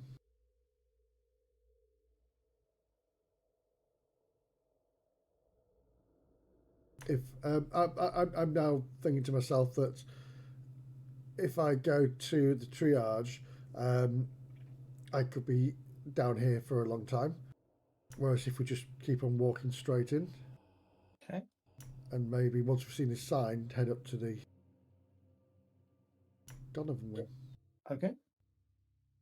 Because if I was going to keep my child there, I'd put it in the place that's mine. All right. So you walk straight past, and you see, as you go through that set of double doors beyond where this reception kind of waiting area is, there's a big grand staircase that kind of either side of the big hallway that you can go upwards, and as you look up you can see it goes up to the first floor, and then there's obviously another set of stairs, and you can imagine it's kind of like each floor has a set of stairs, dual stairs that go upwards all the way to the top. There's probably a couple of old elevators in here as well, probably one at the beginning entrance of each wing, big enough for a bed to go in. The ones with the metal grates that you pull over. And there's people milling around. Beyond this area, you look down one of the passageways down the sort of the east wing, and it's quite narrow and quite dark. There are electric lamps lighting the corridors and things, but they're that sort of older yellow phosphorescent bulb that doesn't give off a really good colour. For a moment, you're reminded of the sanatorium back in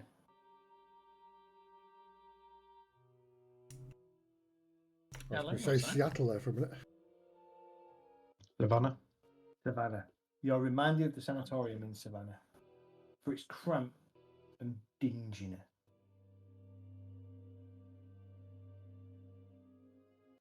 You head up the stairs, continuing upwards.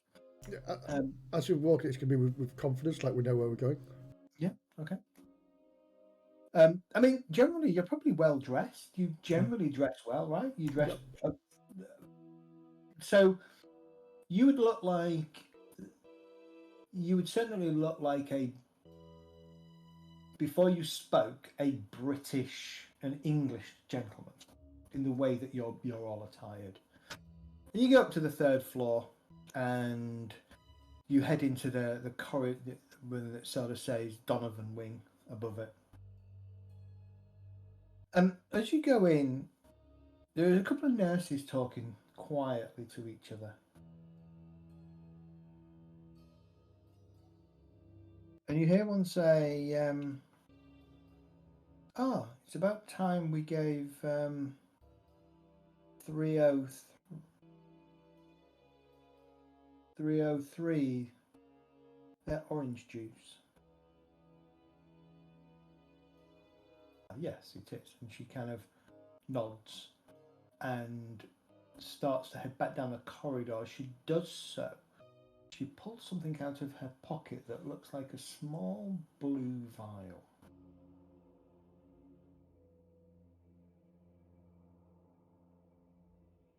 We've found our target. Do these doors have window portal, glass windows? Yeah, they probably looked it.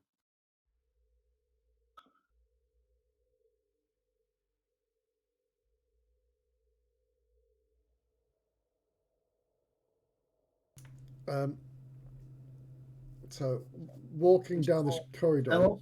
Small kind of name cards, I think, outside. So you've got, as you come in, you've got 301, 302, and then you're imagining 303 and 304 opposite themselves, probably halfway down this corridor.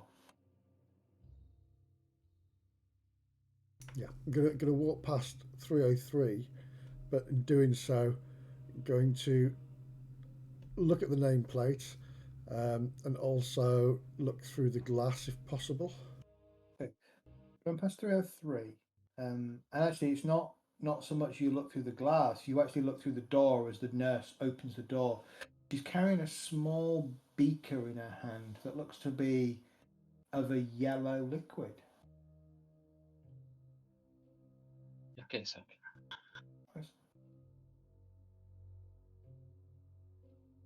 The label by the side of the door says Alexi.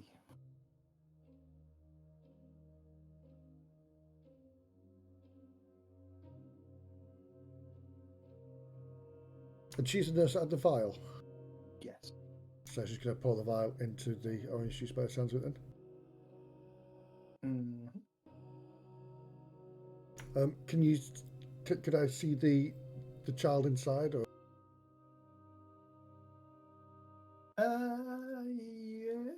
I don't see why not. You can get yourself a bit of a look. That's where you go whittle. Yeah.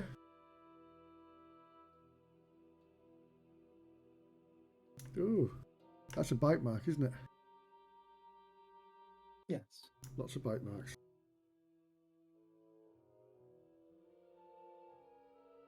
Yes. Can't see the bite marks though, technically. Oh, sorry. Yeah.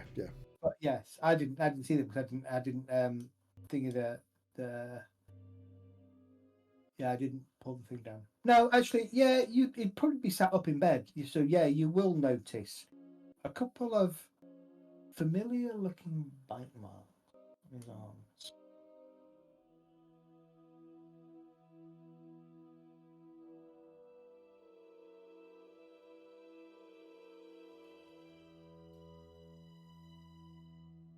Right. Oh, excuse me, sir. Oh, sorry. No, You see beyond sort of rooms 1, 3, small area, couple of chairs, desk, like a nurse's station, with a couple of cabinets behind her. And she kind of, obviously the matron of the wing, kind of looks up. Sir, can I help you?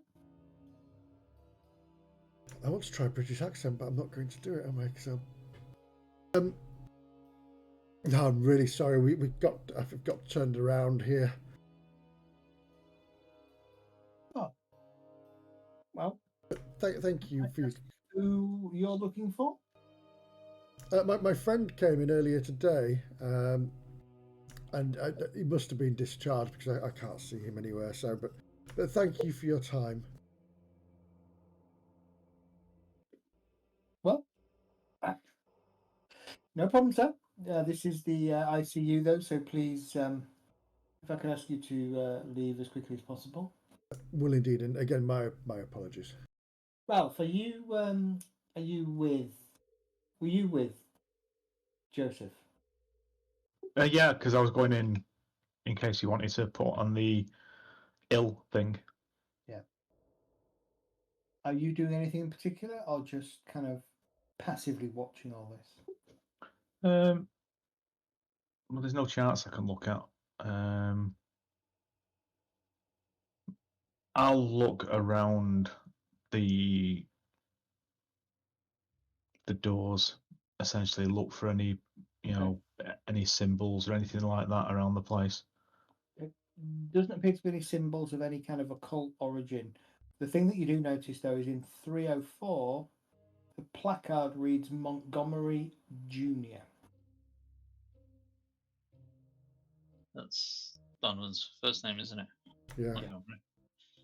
He's got 2 bites on him. Oh, that's not Donovan. That's Alexi. Yeah, Who's that? that's somebody that's being fed to him. Sorry. So he's got bite marks. Through the window, there appears to be this individual kind of administering to Montgomery Jr.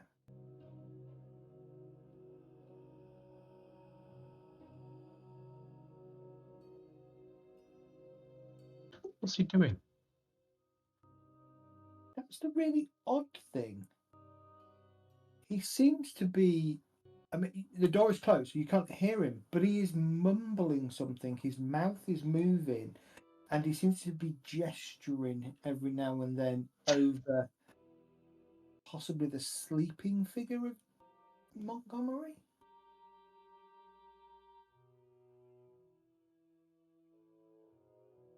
It doesn't look like a ritual of denial, does it? Is he transferring? I think if another kid's got the mouths, have they got something that can transfer it from one kid to another? You don't know. I'm in the card anyway, so I don't know this yet.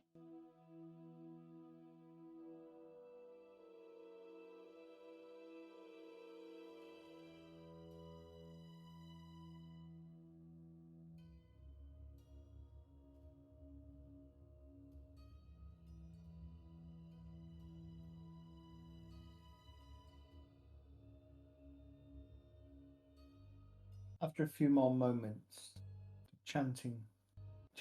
the mumbling, stopped. And he just lays his hand on top of the boy's head. And he turns and heads to the door.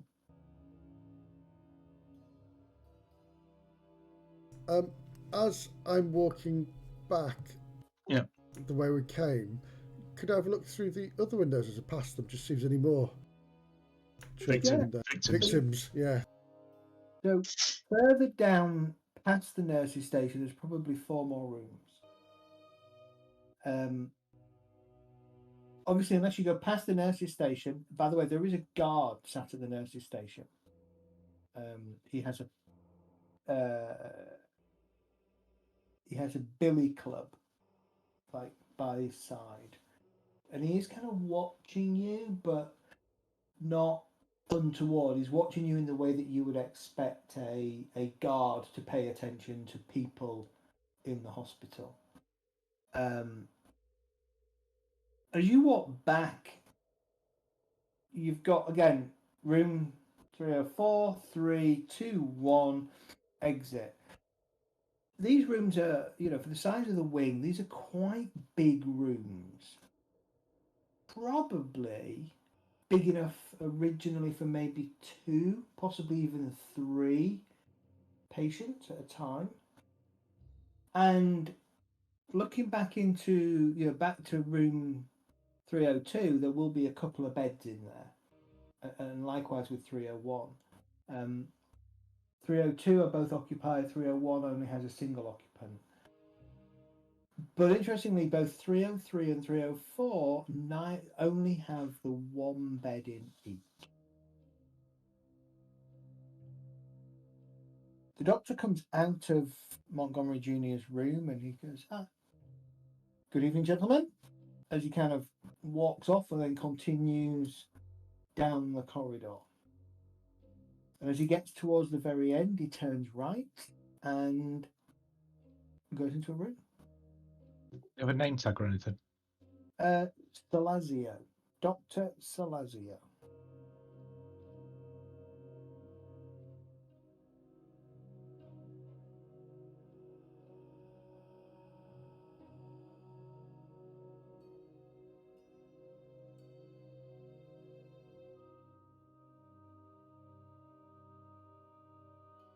Okay, and the occupants of 301 and 302 don't have any signs of marks on them.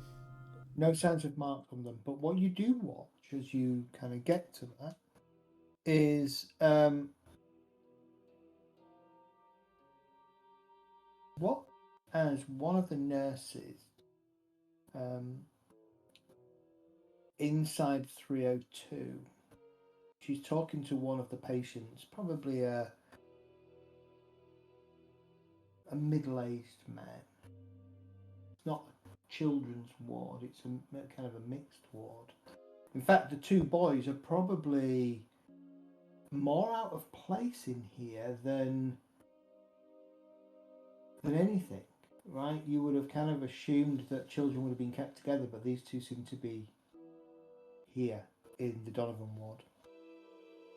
You watch the nurse over to one side. She's got a small vase of jug of water that she pours into a clear glass, and then from out of her pocket she takes a blue vial, uncorks it, And you watch as she very carefully puts about 3 drops into the water. And the water, with a quick stir of a kind of a glass stirrer, goes orange. And then she takes it and she gives it the man, who drinks it in one. And you can see as he drinks it an almost immediate, not quite euphoric, but certainly his general pallor, the way he's sitting in the bed, all seems to kind of perk up, and he seems to improve almost immediately. Just out of interest, is there the smell of nectar in here?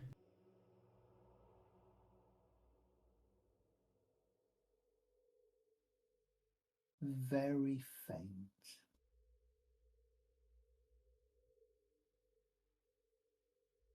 But yes. Now, it's not overpowering the typical hospital smell. And actually, it's more on a couple of the nurses. And I would say that the doctor reeked of it.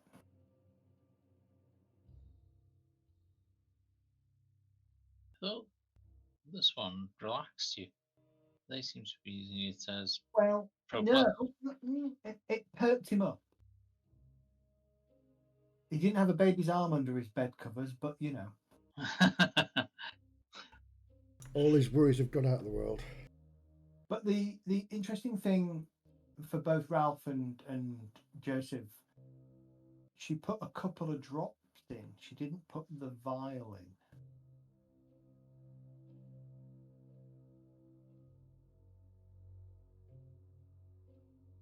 That's potent then.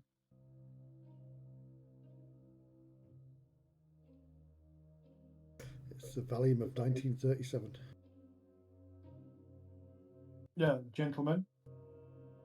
Do I have to insist, unless you're visiting, you leave, please? And this is the guard that's come up and sort of stood behind you as you're kind of watching through the portal window into 301, 302.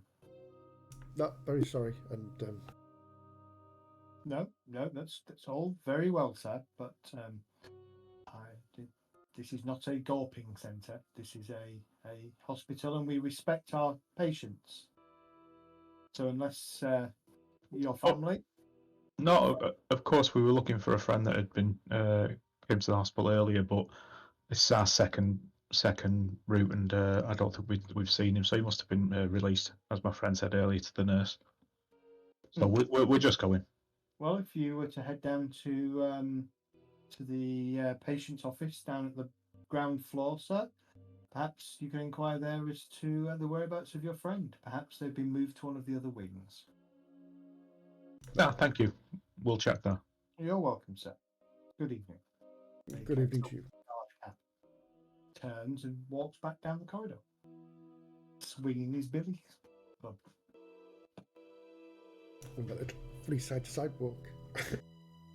It won't swing his billy club because it'll hit the walls on either side. These corridors are about big enough for one person to walk down, and as people pass, they kind of have to go sideways on. Right, let's head down. Just out of interest, the ladders on the outside that went to there are opposites on the east and west wing, weren't they? They're going to be situated right at the very end of this corridor, aren't they? Correct. Yes. Yeah. Yes. And unlike modern day hospitals, there is no fire escape plan posted on the wall. No, it's every man for himself. Just need to be able to run faster. Yeah.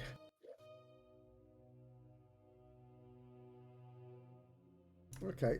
As we go out of this wing, just looking to the right to where the doctor went. Mm-hmm. He was down at the far end, probably near the fire escape. In fact, you wonder whether the fire escape might be where his office is. Oh, that could be handy for a nighttime journey back. Mm-hmm.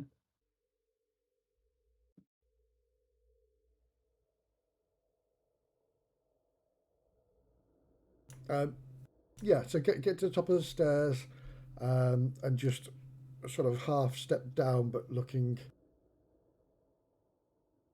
Let's see if he goes into an office up there. No. No, he's gone down. He's gone down to the corridor where the ICU is.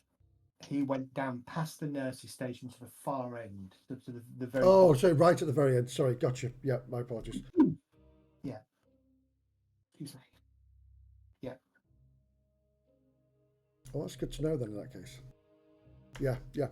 So head out, I think. Unless you want to go to the records room down the bottom of the patient's record.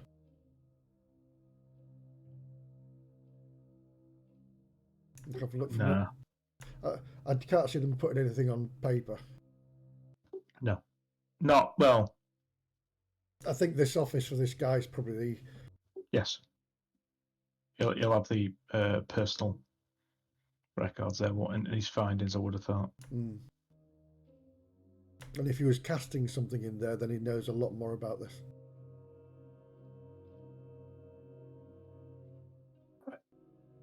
Make your way back down out of the hospital. About 7 o'clock by now.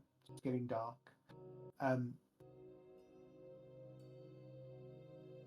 Alfred is sat in the car waiting patiently.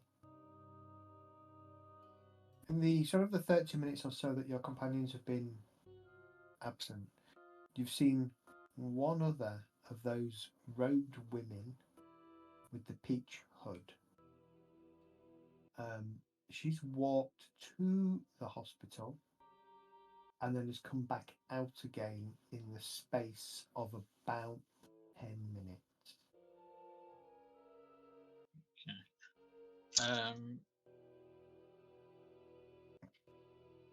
Am I far enough away that if I look through the binoculars, it wouldn't be noticeable, or am I going to stand out too much? You're in the car, it's getting dark, there's not a lot of outdoor light here. Okay, so yeah, I'll watch her go in, keep it trained on the door for when she comes back out again, and see if I can notice anything else that looks out of place that might give me a clue as to what the coloured hoods mean. Is she carrying anything in particular, or? It's hard to tell. I mean, this robe thing that she's wearing is quite baggy. There are clearly pockets in it because as she comes out, she takes one of her hands out, and then out of the other pocket, she pulls out a pair of gloves or a glove, and she starts to feed it onto her hand, and it's the usual kind of way that ladies do. Can I see the faces? Yeah, she's a middle-ish, sort of late 20s, early 30s lady. Very observant. She's kind of glancing around. Any jewelry or anything to show that she's worth more? She's wealthy or anything like that? Rings on the finger that sparkle or something? You watch as she starts to head not quite towards you, but certainly will go past you. And out of the corner of your eye, as you're watching, a car that's parked in maybe 8-10 bays further away from you flashes its light once. And immediately the woman veers towards the car and then stop. Crouch. Well, sort of crouches down so her head's level with the window, and there's clearly a conversation going on. Car isn't identifiable. It's not the rolls from earlier, for example. Not the rolls from earlier. Is it another high-end car? No. if anything, it's quite a plain-looking car. Okay. Except to you, it's too plain. Okay. It screams fleet car. Right.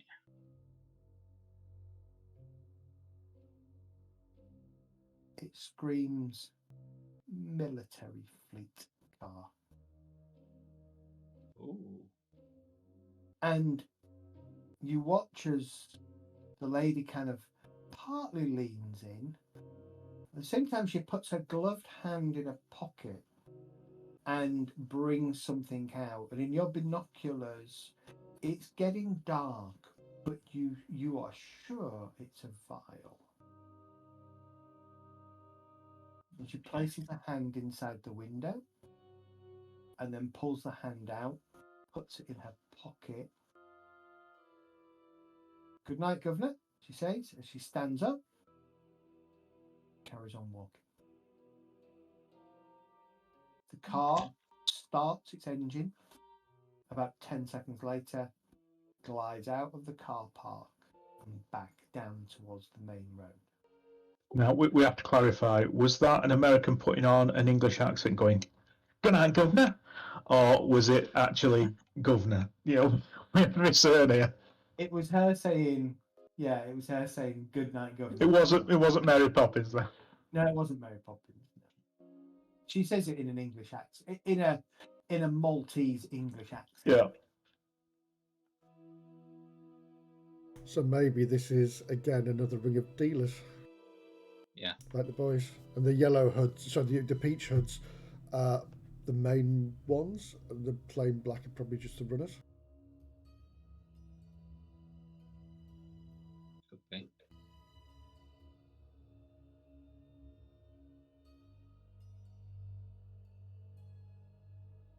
Is it being made here? Is there a second mouth here or something? Be a perfect place to actually hide it, wouldn't it? A hospital where there's drugs all the time.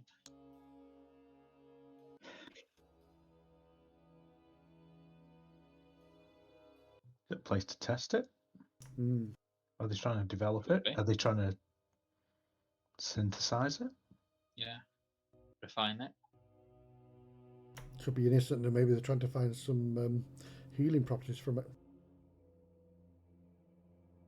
Making it more potent, so 3 drops is all you need rather than a full dose.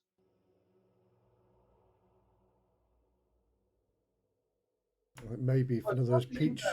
The Maltese variant does have similar properties to the Los Angeles variant. If you remember, Lohman preferred the buzz and the high that he got from the Maltese version. Yeah. You said it was like it was smoother, didn't it, or something? Mm. Effectively, yeah. Yeah. But it still gave him, you got the sense that it still gave him that euphoric sexual high and sexual desire. So maybe the watered down version just gives them that euphoria without the sexual side. Oh, the sexual side is negligent. Mm. Negligible. Yeah.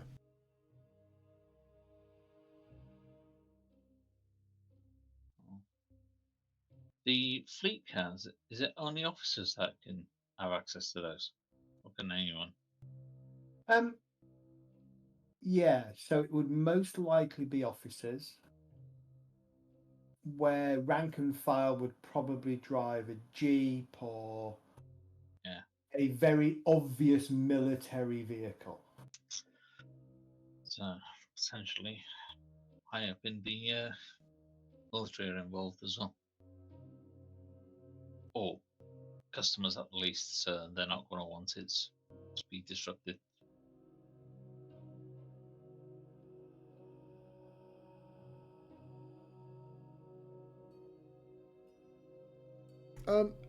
if when we get back to the car and Ralph's going to tell us what's happened, if another Peach hood goes into the hospital, You're going to flash the lights.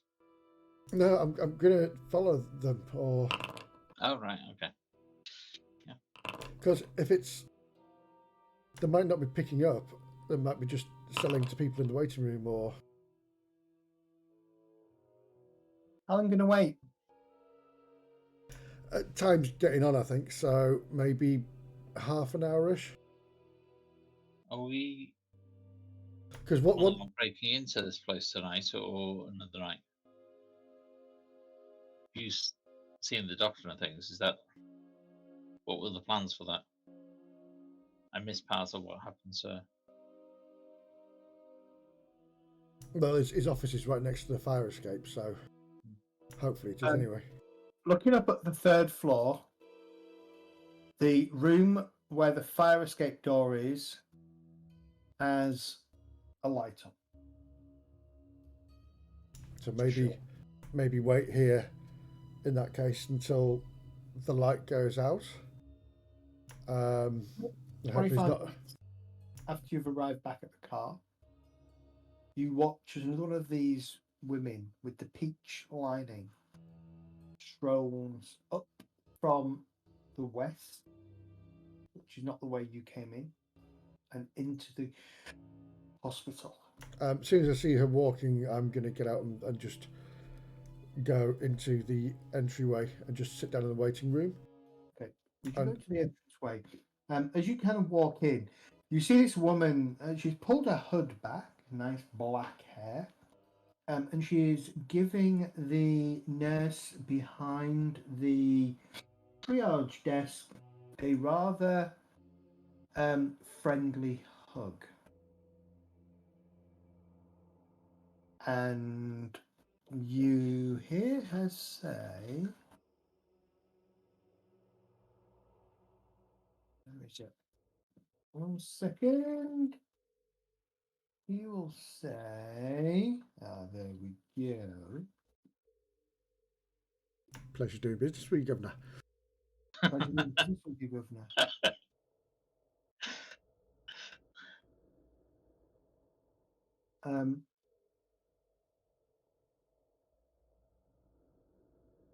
Nurse Lapira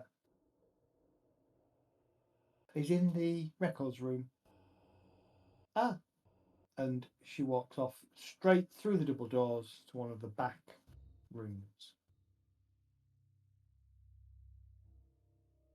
After 5 minutes or so passes, you see her come back out, and for a brief second, you thought you saw a couple vials in her hand as she puts it into her pocket. As she gets to the front, she nods at the triage nurse, pulls up the hood, and walks outside.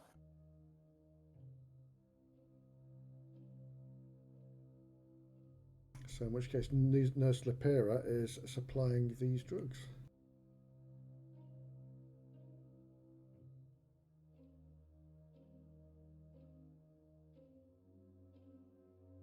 It's not a very good system they've got, is it? If she's wandering backwards and forwards every half an hour to get more. Oh no, this is a very different woman. This is not the same woman that you've seen. Oh, right, gotcha. You've probably noticed, since you really noticed it on your way up here, you've probably seen 6 different individuals.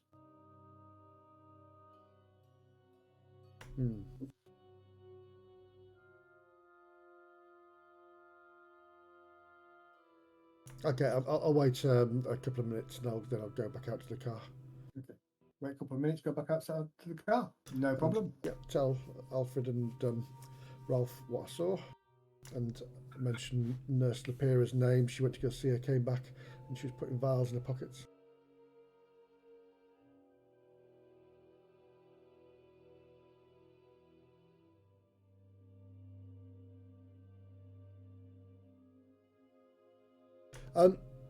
Just to backtrack a little bit, when she was hugging this nurse at the front, could I see if they were swapping anything? They weren't swapping anything. No, it's just a friendly hug. Yes.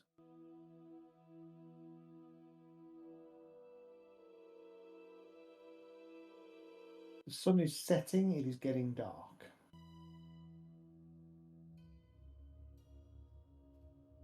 Should we go get something to eat and then come back, see if that light goes out?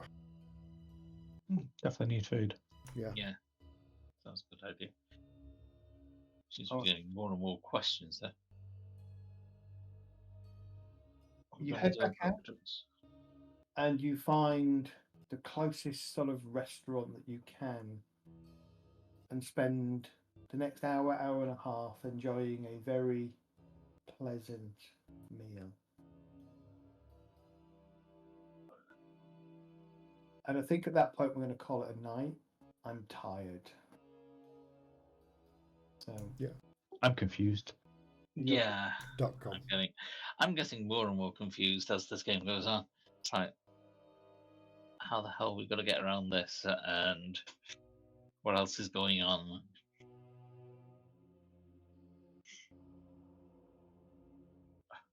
It's hard to sneak around in a hospital where there's no. What are you confused about?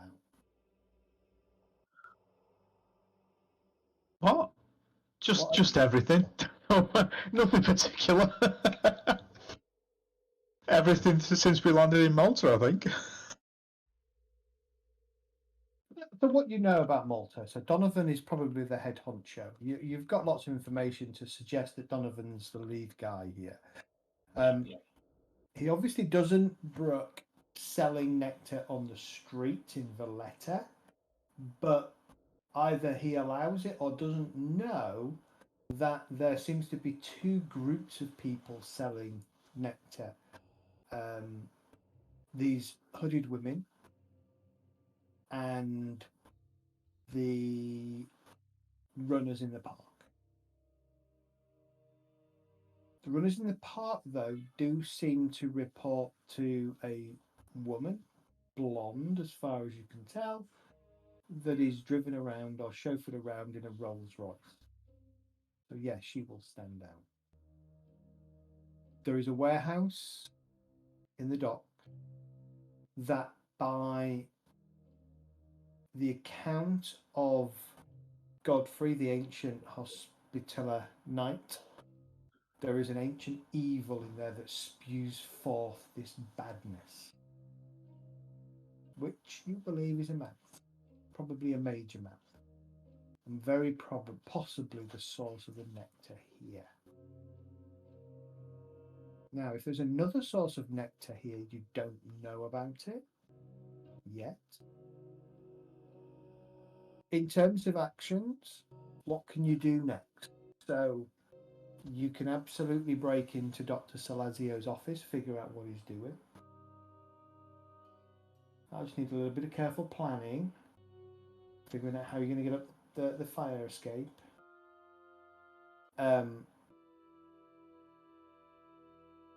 You could try and find out where Donovan's ship is, his yacht. Get yourself out to that and investigate it if you think he's not going to be on it and you think that that's a valid plot hook. You could follow the instructions and guidance from the hospitaller, from Godfrey, and go see the mouth.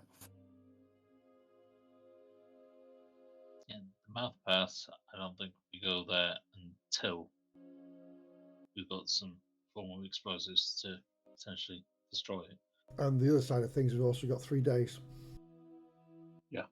Well, you got 3 days before the freighter leaves. Well, actually, now you've got 2 days before the freighter leaves. So the hospital we can probably do tonight after the meal.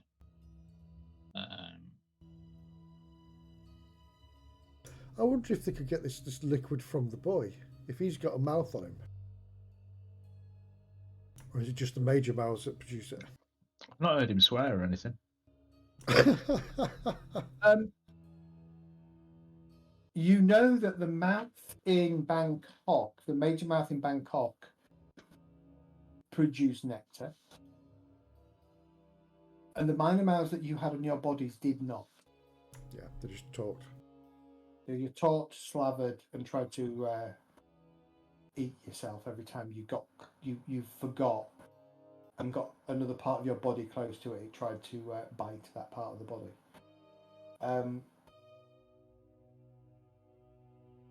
So in that sense, so what do you need to do here? There are some things that you need to find, some clues that you really need to help you unravel what's going on. And you're probably going to have to gear yourself up for a firefight in reality. We might have to go to Donovan's house. Oh, I think we're going to get a firefight at the factory, at the warehouse. The question you got to ask yourself is, do you want to take out the mouth without visiting the warehouse? It is a valid option, but it could potentially remove some clues from you. It just depends. Or do you want to try and firefight your way through the factory? You haven't visited the warehouse at night. No. Yet. If we could get silencers, it would make the factory feasible.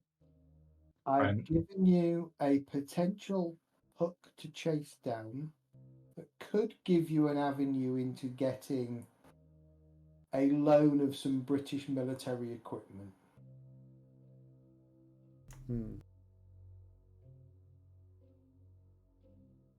What do we know about the... What would be really good would be a limpet mine. We just go out to the yacht, plank it on the side and go off, and then we're away. And so, you killed Savitri. Do you want to cut the head of the snake off here? In which case, you're going to have to go through Donovan's bodyguards. Or learn his movement, something you haven't done yet. Punch on the yacht. Yeah. Blow it up. So those are those are really your options, right? In terms of the confusion lies in the fact that who the hell is all these different people distributing nectar and why? What's the relationship of Alexei and his son? How did Alexei get bitten? I reckon Alexei's probably his best friend. So, there's a bunch of questions that are not... My one comment, I'm just going to close all this down. My one comment,